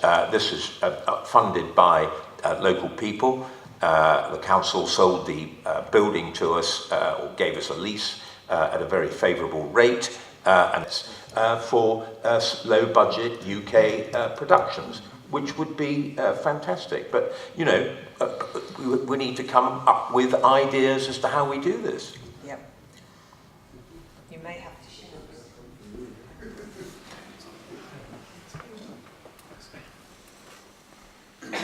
You've been very patient, waiting for your chance to... Thank you. I'm a first-time British feature film producer with a very supportive husband. And my question is this. The creative industries are built on the back of the self-employed and freelancers. What are your prospective governments going to do to support freelancers and change the perception and the actuality that creative work doesn't pay? Well, the first thing I would do, sorry, I was thinking for a moment, but I think we were all thinking quite hard about that, because it's a really tough question about what you do about freelance. I've been a freelancer myself. I worked for a while as a freelancer, and I've written books and stuff, and you know, you feel like a very vulnerable person because all the power is with the big publisher or the person or the bank or whoever's doling out the money. And that I don't know how you get around that other than encouraging people's ambition. But I tell you the thing that I think has been most injurious to the whole business of whether creativity is a possible career for people. It's having a Secretary of State for Education who says that an arts education or an arts qualification will hold you back for the rest of your life, which is what Nicky Morgan said earlier this year. And that's why, to be honest, I really do want to start from education. Maybe that's not the revolution that some people in the room would want, but I think it's an important revolution that needs to happen in this country. Far too many people are taught to abandon their creative instincts. For me, this stems from my great-aunt, or my grandmother's cousin, grew up in a sort of Edwardian family in Glasgow, and it was not thought proper for a young lady to finish a degree. She started at the Glasgow School of Art. She was left-handed. She was told that she had to be right-handed. She was not allowed to finish the degree. She exhibited several times at the Royal Academy. I think if she'd been allowed to, you know, make a career out of her art, she might have been one of the greatest artists we knew. That's the thing that drives me on as a passion about it. Just following Chris, I think the debate about STEM versus STEAM, I mean, it's been, really such an incredible distraction. I think the number of members of my party who's got any time for Michael Gove, who really originated the EBAC, is zero. And I entirely agree with Chris about the STEAM aspect is extremely important. What has now happened, and it's our minister who's actually instituted that, and he shouldn't have had to do it, but what we've now got is called Progress 8, I think, which now evaluates a much wider range of GCSEs than before, not just simply the EBAC 5 or whatever it is. So at least we've started to mitigate that, but I entirely agree we should be celebrating arts subjects as much as science subjects, and I think it's wholly fruitless to put one against the other. And in fact, what you need is a marriage of the two, given the convergence between the tech and the creative industries. So I think that's really important. In terms of the decent pay and conditions for freelancers. This isn't a complete answer, but the point I made earlier about unfair contracts, I think is a very important one, because what you find is if you get a standard contract and it takes away your creative rights, there's nothing really you can do about it. You can't claim the protection of the Unfair Contract Terms Act. So what I have passionately argued for, I haven't been successful yet, is that intellectual property should be covered by that, the Unfair Contract Terms Act. And if it was, I think that things would be better, because it would mean that those contracts were automatically not enforceable by the contractor, by the producer or the large company, whoever it is that you're working for. So that isn't a complete answer, because intellectual property is not everything, but a greater use of the Unfair Contract Terms Act and understanding of it in other areas than IP, I think, is important too. I just wanted to say that actually I'm a freelancer in the sense myself that I run a little, it's actually a little limited company, but I'm the only employee and I own it, so I guess it's like I'm not self-employed. And I actually really like it because it gives me the flexibility and the space for creativity that you don't get if you're employed by other people, and I can kind of in a way choose what I want, although it's not as simple as that because you have to take work when it's there. The Green Party's basic income would help people in that position a huge amount, because it gives you that basic thing, so that when times are very tough, because I don't know what mine comes in peaks and troughs, and so sometimes I'm incredibly busy, I'm working 7 days a week, and other times I've got a complete drought. But if basic income would help people in that situation, and help people get started in that situation as well, which I think is not a bad way of working, actually, the freelance model. One of the problems I have, I don't know if you have this, is cash flow, that if people don't pay their bills on time, basically I forever threatening to take public sector, local authorities or health authorities in my case, to court quite often because they're not paying money on time. It sometimes takes 3 or 4 months, 6 months sometimes to pay money, and it's appalling, and I'd like to bring in some sort of much sterner penalties for that to help the people in that situation. I think incidentally, my former partner was a television set designer, and I was fascinated that there was a completely different set of rules for what moral and economic rights you keep as a television set designer from a theatre set designer. So you might have created the set for Who Wants to Be a Millionaire, and the set is integral to the programme, and it goes all the way around the world, but you wouldn't get an extra penny unless you'd been literally asked to go and make it again in another country. Whereas if the guy who produced the set for Les Mis on the stage, every time it's been reproduced anywhere else in the world, gets a share of the rights. Now the best route to changing that is, frankly, a trade union. It is, getting together, and in the end, I think my partner helped change that for television set designers. Hi.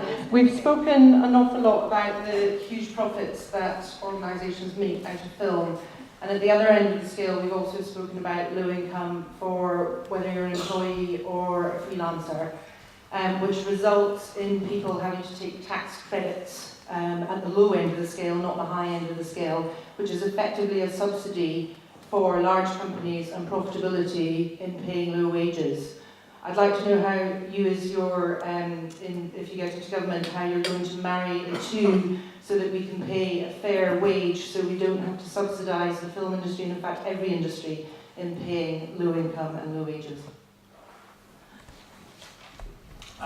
Look, I mean, the key part of Ed Miliband's approach to the economy is that if you run a low-wage economy in this country, effectively the taxpayer, normally the middle-class taxpayer, rather than the extremely wealthy person who has a tax accountant, who manages to make sure you don't pay any tax at all, the middle-class person will end up subsidising housing benefit, council tax benefit, and a whole range of other things. One of the reasons I don't want to completely get rid of zero hours contracts, because they can be, valuable. I know makeup artists, for instance, who quite happy to work in that way for whatever set of personal reasons.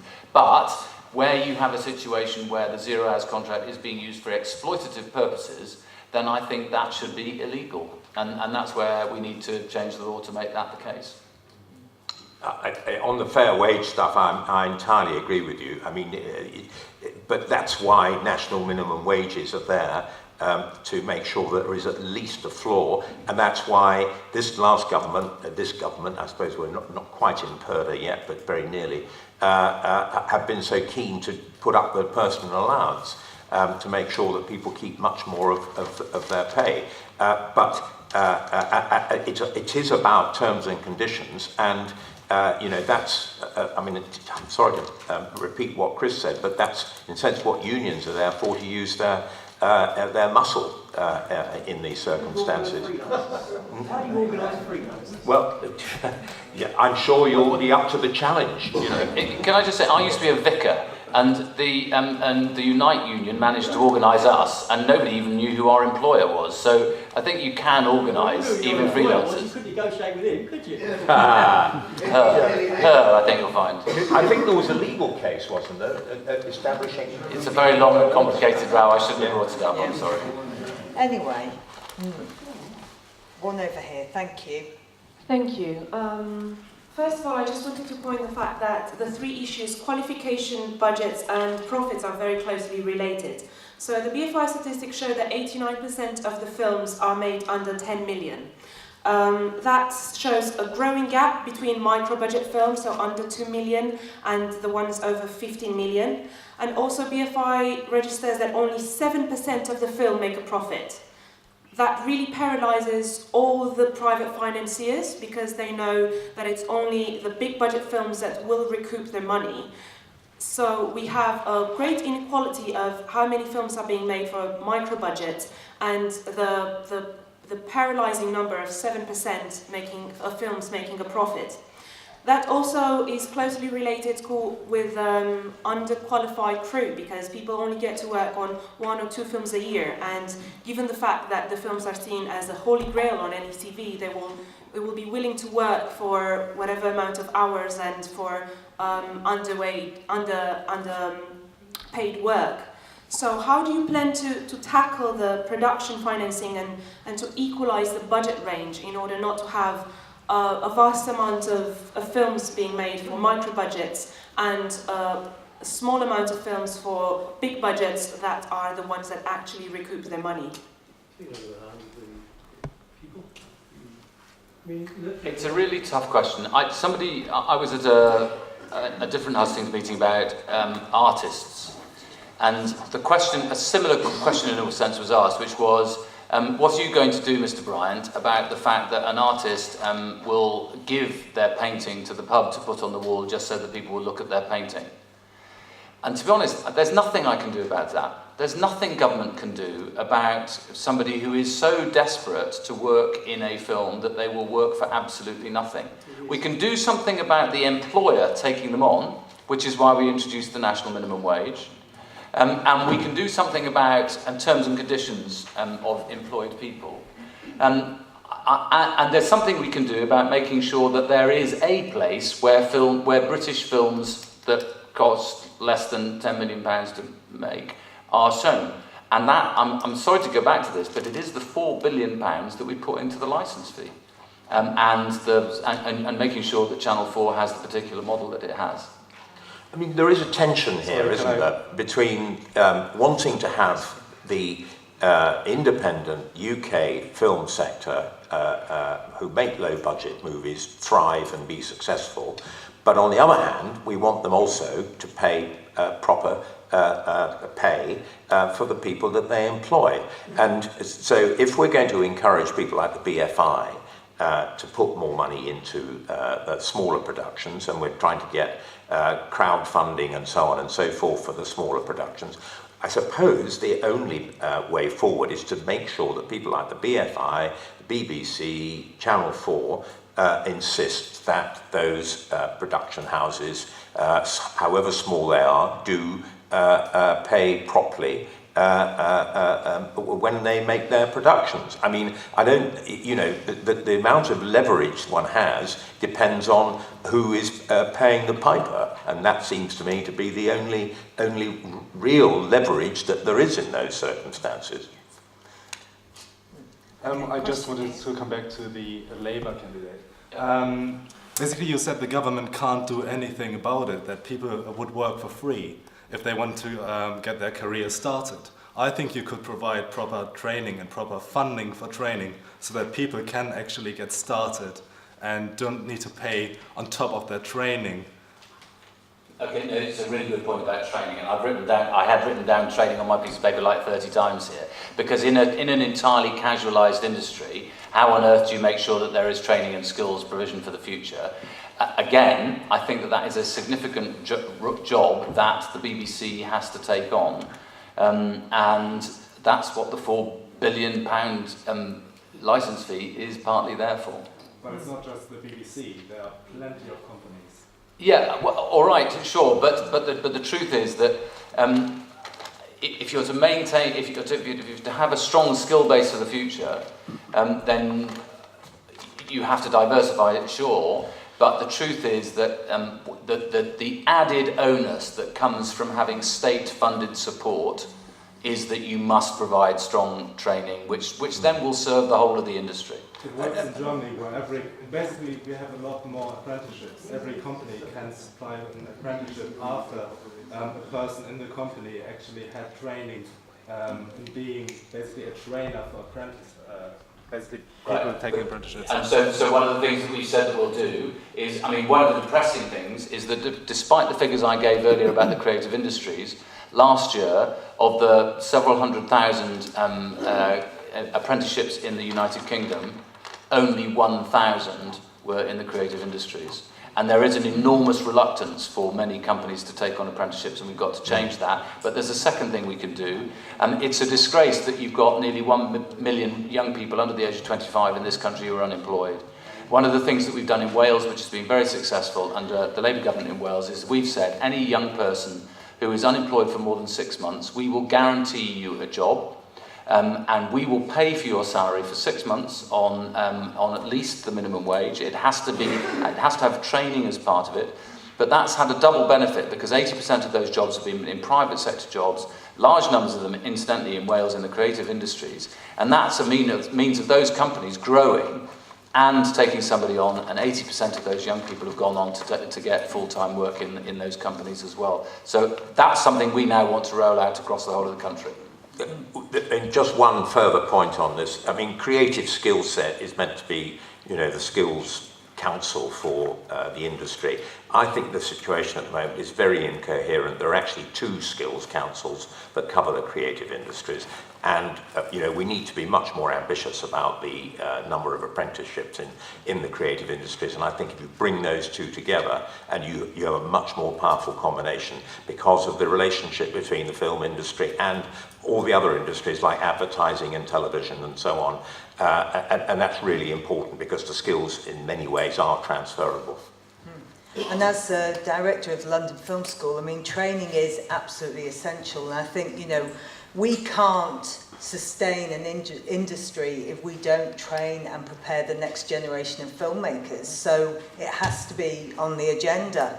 We've got a question. Yeah, Candy Odwin. I work at the National Gallery, and we're on our 3rd week of strike action against the gallery's plans to privatise 2/3 of the staff. And my question really follows on about how do we make sure that the questions that people have been talking about access and diversity to get into working in film and the arts aren't rolled backwards at a time, with the austerity policies. And just a couple of examples. Today, we're on strike, but we went to support the students at the University of the Arts, where they're in occupation at St Martin's, because they are going to cut the foundation course, which is the free course that, is about encouraging access and involvement.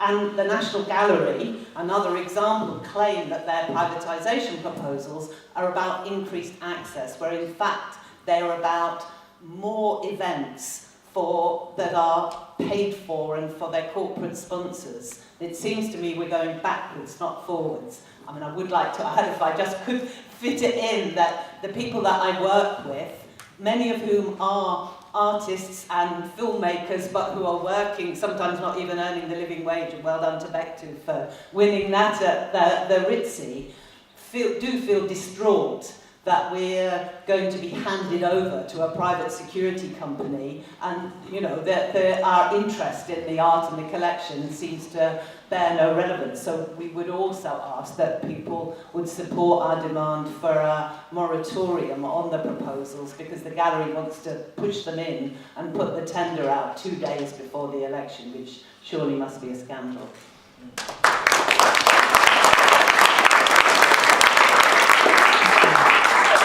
I personally think that the biggest scandal of all is that there is any state-funded museum or gallery or arts organisation that doesn't pay the living wage. I mean, if the taxpayer is putting money in, the least we should be able to expect is that people are getting the living wage, and that's a guarantee that we'll make in our manifesto. And I read your paper, which I think you gave me at the beginning of the meeting, with great interest. But without knowing the issues involved, I can't really say one thing or another on that, but it does sound pretty dodgy 2 days before the election, or before the short campaign anyway, to be taking those decisions. Is rather like burying bad news. It certainly is, and I was with Candy at a meeting at the House of Commons only last night discussing the same point, but it is shocking that a public body like the National Gallery is putting out tenders to privatise part of their workforce just 2 days before an election that might change the whole environment about the funding for the thing. And it needs to be stopped, absolutely stopped. Question at the back there. So I'm sorry, I'm quite nervous talking to you guys. I feel really concerned about what you lot are saying, like, to the core, because you started off by saying that you felt the British film industry was flourishing, and I don't believe that it is, because the Pinewood model, it like hoovers everybody up into it, and it means that what happens is when you try and crew people on a low-budget independent film, which is what I work on, there's no one around. And you talk about wages and you should enforce them, but the concern is that if you're given a really crap budget and you're working on a tiny project with lots of ambitions, the responsibility tends to be with the people you're working with. So you end up trying to find people, you're all undercutting, your wages are not undercutting, but you're working for less and less and less because you believe in the project more, because the role model is so shit around you, you just want to make something that might be different or have a different voice. So my concern is that the beginning of this conversation started with you all saying how brilliant it is, and that's not my experience at all. And it's not my experience trying to find a crew who now have got used to such inflated wages that when you offer them something of some merit, they don't want to work on it. It's like, they're not going to work for that. So that's one of my issues, which I think relates back to funding of independent films, which these other people that have spoken have much more better ideas. I'm just talking from my experience with the industry. The next thing I wanted to talk about was this idea of like diversity and the kind of people that train. There's more black people in this room than I've experienced in about 15 years of each production I've worked on. And I'm sure you'll acknowledge that, yeah? So for me, I feel like when I'm unemployed, I work in my area and I do literacy projects and various bits and bobs creative. If you want people in the industry, you have to allow them the access to a voice, and you allow them the access to have an aspiration to speak. Most people, most kids I work with don't even know how to think. Creativity for me is about how you think. It's being given the permission to actually think. You might have a thought. And for me, I think that if you have only people coming from a certain background, which is the industry of education now, every single trainee, every single person that sends me CVs, I get about 15 a week, they're basically all the same class, all the same social class. And you're saying the responsibilities on me. Yeah, I'm lucky that I have connections in my area. If I wanted to offer traineeships, which is definitely a commitment I have, to people who are not used to being in the industry, great. But I think that a trainee scheme and funding for it is incredibly important. And the one thing I wanted to say was that it worries me that I don't believe you really care about this. I'm listening to you and watching you, and it feels two-party political almost to me. It feels like you're saying these things and getting caught in the kind of idea of the rhetoric of it, when actually I'm worried that culture is becoming a rerun of itself. It's like, I don't want to pay 14 quid to see Inventing Impressionism. I can actually download those images and look at them on the internet. What I want to see is new voices and new things. And I feel like much of the industry and much of culture generally, like theatre, is becoming so much about kind of creative. It's almost like someone's gone, yeah, we've done creative, we've done culture, we've got it all. We've got Shakespeare, Ibsen, Chekhov, we've got, you know, Brit art, we've got all that. We don't really need anything else. In a way, we can just keep in that loop, and that's great. And I feel like the responsibility, I think the responsibility of a healthy culture is to support people's voices and new voices. And I suppose this is like a little speech, and I didn't mean it to be, but it's only because I'm listening to you, and you just sound like every single time I hear you guys speak, and it's really concerning to me, because you have an opportunity. You started off by saying, hey, you guys are the ones, with the experience we can learn from you. You're not listening to us. And you should be concerned. Let's get some responses. What's the one thing you would do?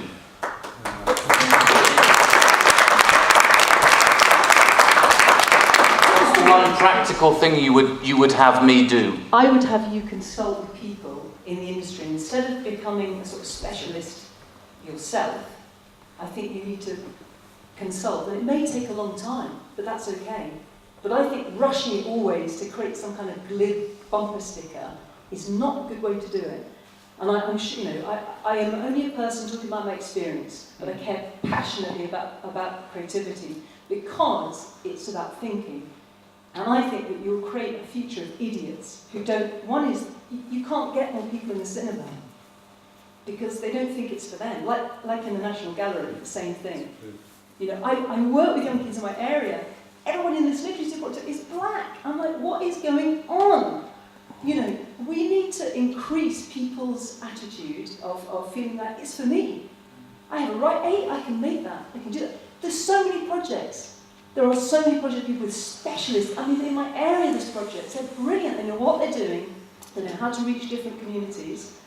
I'm not just talking about, you know, minority communities, where I'm just everybody. You need to consult with them. You're not the specialist, they are. And I think that's what I would do if I was you. Can I just briefly try to explain what I think I'm trying to do, right? I was given this job in December. There's a general election in 6 weeks' time, 6 weeks tomorrow. I wanted to make sure, and you're right, at speed, I wanted to make sure that we had the strongest set of policies that we could possibly have in our manifesto, which will come out in 3 weeks' time, and that the arts and culture and access to the arts in the broadest sense would be a lively conversation in this country, that it would help people go to vote, and in the end, because of course I want to see a Labour government, that they'll end up voting Labour. I'm not an expert. No politician ever is. We are the generalists, but we happen to be voted for by people. And I tried to build a coalition of people who will support a strong BBC, who will support funding for the arts, who will support not just leaving the arts to the few people, you know, from a cultured elite from the past, and all of that.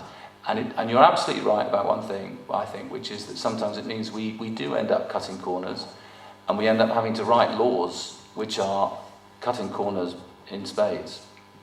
But you see, I think that's the problem. The problem is that instead of going to, like, I am not stupid. I'd like my government to say to me, we don't know yet, but what we will commit to is some ideal, some sort of ideal.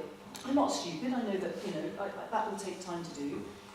I just feel very passionately that I don't think it's in your, not you personally, I think it's not in your interest to. The multiplex is doing really well.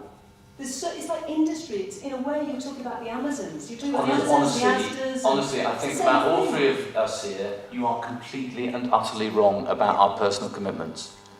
And I say to that, you know, it's quite hurtful when you say that, and that's fine. I'm used to being hurt, but honestly, this is a very genuine passion. But I tell you, I haven't got acres of time. I've got until May the 7th. And people will vote on that day, and there'll either be one kind of government or there'll be another kind of government.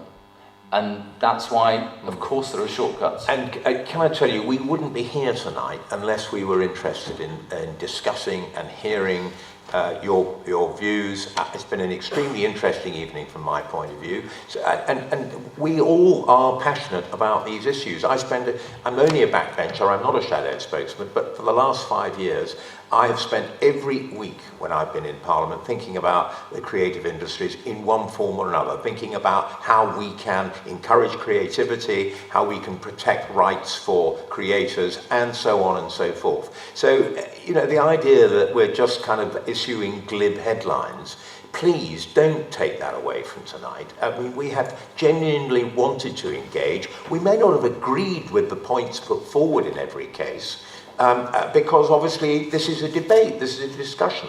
But just because we disagree on some areas doesn't mean to say that we don't have the interests of the industry at heart. We do. I've got a question here, and then... Yeah. Chris Thomas. Yes, I'm a lifelong and old-fashioned trade unionist, and I've come to this meeting this evening really to say, well, who's going to be my shop steward? Who's going to fight for this industry, fight like a tiger, when they're in government? And I haven't been too convinced by what I hear. I hear we don't have enough money.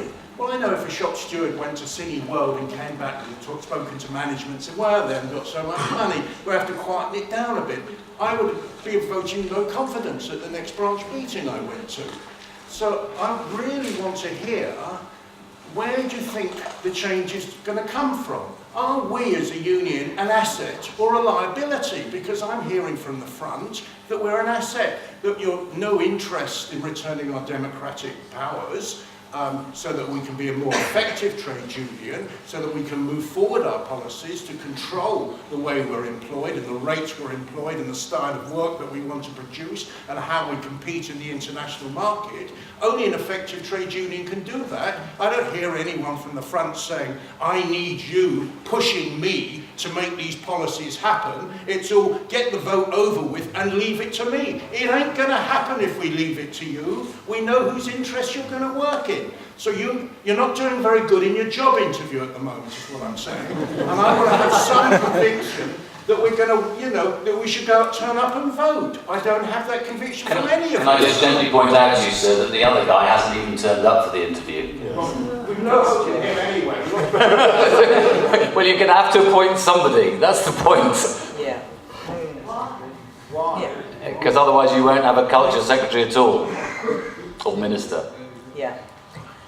We are getting close to winding up. I know we feel that there's more to be said, but I would like to let you have a few words, and then we might just sum up.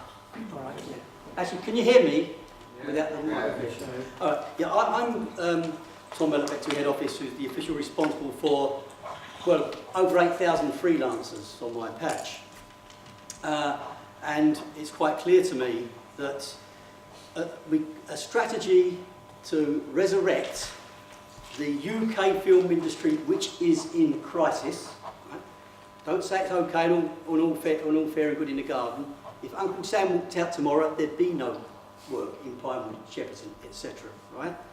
And it's by dint of Uncle Sam being here we get that work. We need a UK film industry, and any strategy to resurrect, and I'm saying this to the panel, resurrect the British film industry has to have, as an integral part of it, the tackling of exploitation within the industry, of no pay, low pay. Any strategy that doesn't have that won't work. And I'll tell you why. Because those at the lower end, in the micro budget area, aren't driven by being nasty bastards. They're being driven because economically it's the only way they're going to get any kind of product on the screen, by employing people, or not employing people, abusing people without paying them. Right? If we can solve the problem of funding and working with, and I don't know all the answers to it, but if we solve the problem in an overall strategy, comprehensive strategy, dealing with resurrecting the film industry, we take away a large part of the reason for the exploitation. There still will be some, and we need to tackle it, of course, but there is a dialectic going on between the flatness of the UK production centre and the exploitation of young people coming in who are desperate to make their way in that sector and facing a dearth of jobs for them. So they'll work for nothing, okay? And that leads to exploitation and abuse. As for low pay and no pay, there is something, I'll give you two things, Chris, that can be done about no pay, right? One, ban its advertising. That would dry up shooting people and all the others overnight. Ban it being advertised, right? The second thing is allow third-party complaints about it. Because at the moment, if you're a young kid and you're just getting work and you're being exploited at some place, you are told to go to the HMRC and complain. Right? Someone else can't do it on your behalf. And they're all too terrified to do that, so they suffer in silence. Ban the advertising of no paid work, allow third parties to complain about it and protect those who are actually in the hot seat. That's the second thing, right? There seems to me to have been a bit of a romantic view from the platform about freelancing. I represent a lot of them. And I can tell you that the freelance world, even in the big budget sector, is characterised above anything else by fear. Fear of putting your head above the parapet and making a complaint because you know you're a freelancer and this job could be your last. You're only as good as your last job. And if you make waves and open your mouth, not only for others, but for yourself, just yourself even, you fear you will not get a contract again. And that kind of sword of Damocles hanging over every freelancer's head is the gag that stops them speaking. And it's not easy, not an easy job, Krista, just organise them. I know, doing it all the time. It's possible, and we've had big successes, and Les Mis was one of them, I have to say. But we know all the time that organising freelancers who are suffering from the fear factor, it's like pushing water uphill. And we need help from government in order to do that. Governments that aren't inimically hatred, have an inimical hatred of trade unions. So we need a regular, even playing field. I just want to say something that finally about 0 hours contracts as well. The comment that Chris made that makeup artists quite like them. I got 600 makeup artists in Bectu's makeup branch. Not one of them wants a 0 hours contract. I can assure you of that. 0 hours contracts have got to be outlawed. Full stop. Because they're You wrote to me telling me that you didn't want them banned outright. So, of course I want to. No, I think I would like to see the Labour Party support banning 0 hours contracts. But the Bectu wrote the opposite to me. I'm telling you that now in this meeting, right? Because I'm there at the cold face with a lot of people every day in this situation. So, and that's the view that I would certainly.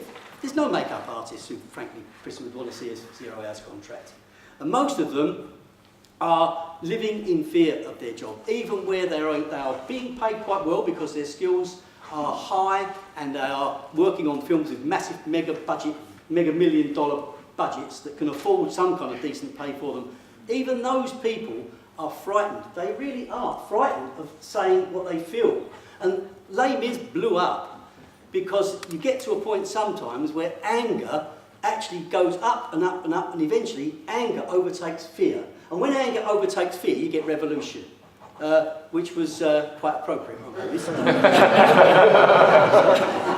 A working title were forced to backtrack, but only because they treated people so badly that in the end they said enough, we're not going to do this. They said that Russell Crowe can take his own makeup off at 2 o'clock in the morning because we're not prepared to. And it was the fear of Russell Crowe having to take off his own makeup that shifted working title and made them give our makeup artists a hard, decent deal. It's not easy to organise freelancers. It's a fact of life. We've got to do it. We need to be able to do it. There's a lot of people in this room, most of you I know are members of your union, Bectu anyway, but those of you who aren't, and this is the last thing I want to say, before you go out that door, you should be a Bectu member. The forms are at the back, and we'll give you a special discount if you join tonight.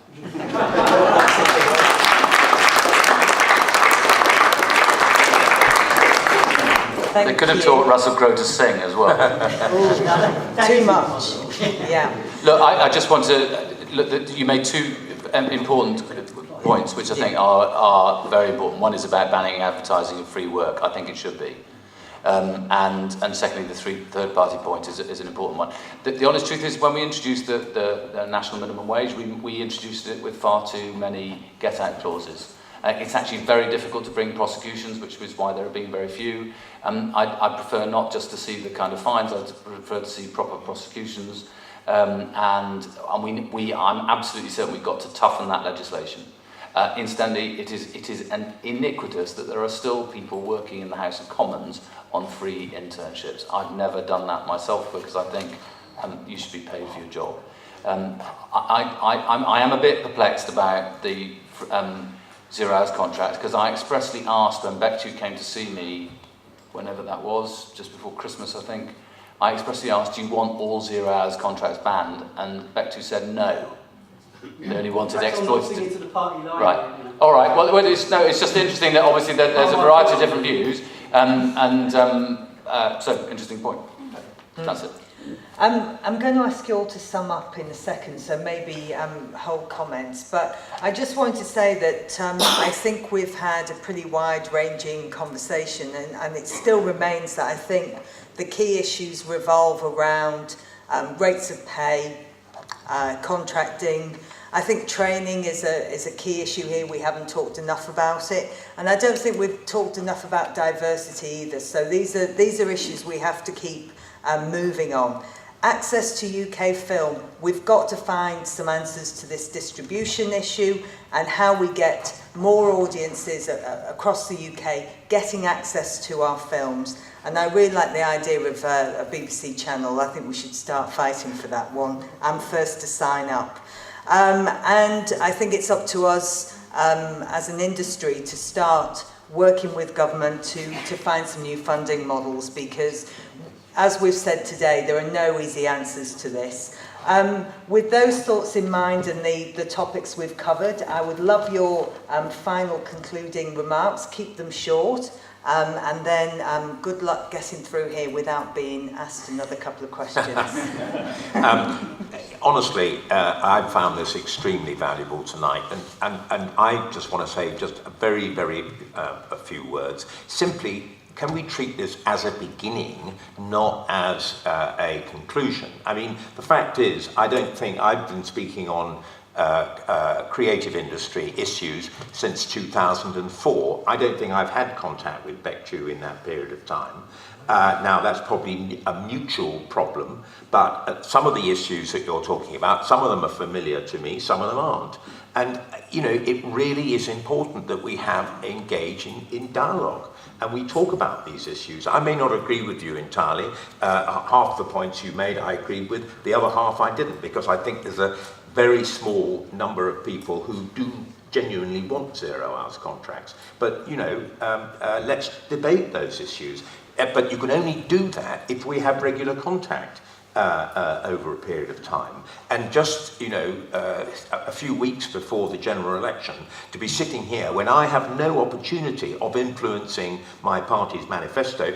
The issues I know about, I've been able to influence the party's manifesto and will be in our creative manifesto in the way that I've described. But I can't add stuff in at this distance because it's all done and dusted now. So, you know, it's been a very interesting evening, but let's carry the discussion forward after the election, whatever the outcome is. Thank you. Martin? Likewise, I've learned a huge amount tonight, and I would like to continue a discussion with Bectu in the future, and I'm very concerned to develop Green Party policy around this area, and I want to do that after the election and time goes forward. What I've learned from tonight is that that the film industry is a very unbalanced industry, that there's this big tax break that's going in, and most of it is going to a very small number of big businesses, like a subsidy in a sense. And I think government needs to look at that deal and to start asking for a bit more back from that big business to cover training, to cover homegrown talent, to cover diversity, to look at funding for interns so that people can get started in the industry, to give more space for creativity. I think we don't want government telling the industry what is a good film and what isn't a good film. It's up to the creative people to do that, but the government should create a framework and an environment where the people can do that. And also that some of the money should be used to develop new ways of showing the indigenous films that are developed locally. I do want to say that I'm one of the people who had a rosy glow of freelancers, and that's because in my industry, which is very different to yours industries, there's a large number of potential employers for me, so that if I mess up on one job, then it doesn't necessarily get spread around. And I think the problem with the film industry is you've got a very limited number of very big employers that actually do hold a lot of control over the industry, and that needs to be broken up a bit, and by developing some of the homegrown talent. Thank you very much. I've had a really good night tonight. It's been great listening to all the points and speaking with you. Thank you.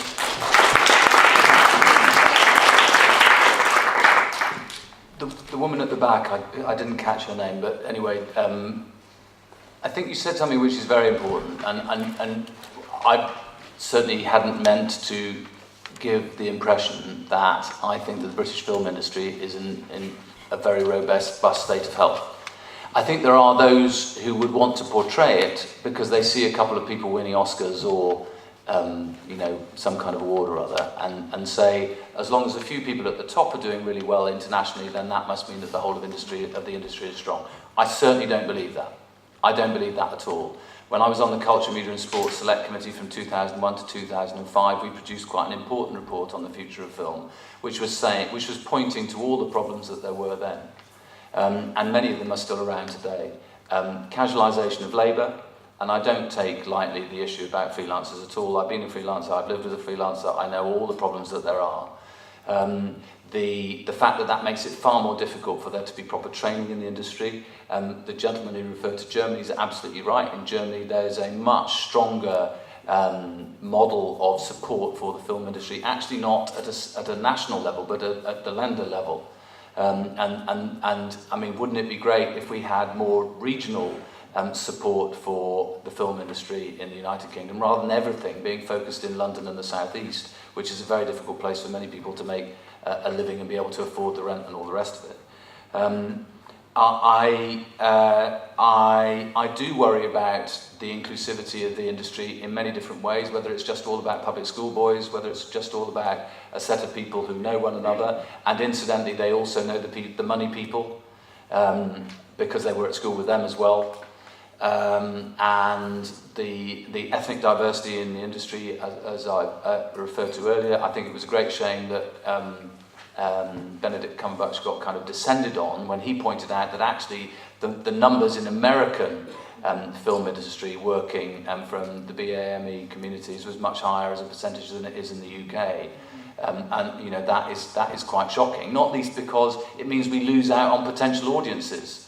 And one of the things that the Royal National Theatre, I think, has learnt in recent years is if you change your programming, you will bring in, and change your personnel, you will bring in new audiences of other people. And that's what we need to do across the whole of the industry. Look, my favourite movie of all time was Les Enfants du Paradis, made by Marcel Carné during the Second World War in Paris. And the reason it's my favourite film is because most of the people who were acting in it were members of the resistance, who were basically being given a cover for work whilst the Germans were running the country. And what I think is lacking in the British film industry is that sense of anger and revolution and desire to change and to make everybody see something through somebody else's eyes. But I don't know that where I disagree with you is that I don't think the right way to do that is through quotas. I say that to you very honestly. I do think the best way of doing that is through public investment. Some of that should be the lottery funding that we've had. Some of it should be making sure that the BBC and Channel 4 abide by a strong support for the British film industry. And you question my integrity, and I will doubtless be a disappointment to you. Let's get that in now. If I am the Minister for Culture, I will be a disappointment to you. But please just don't question my integrity and my commitment to this, because it is absolute.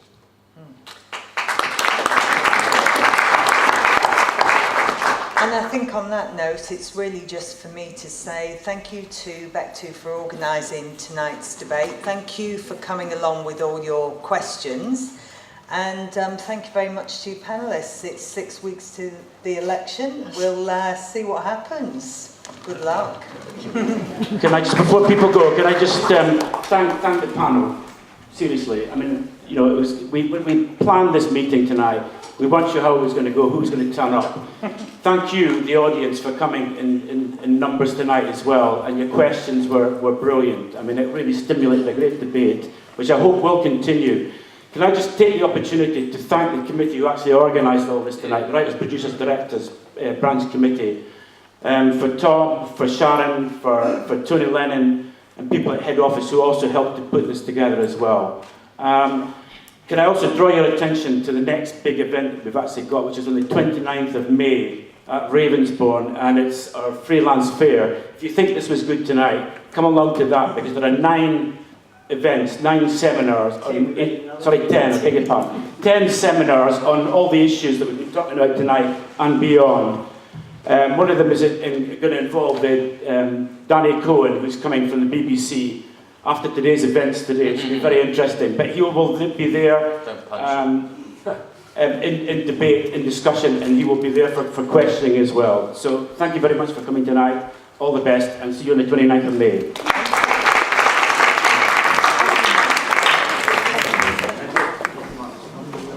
I included Jane in the panel as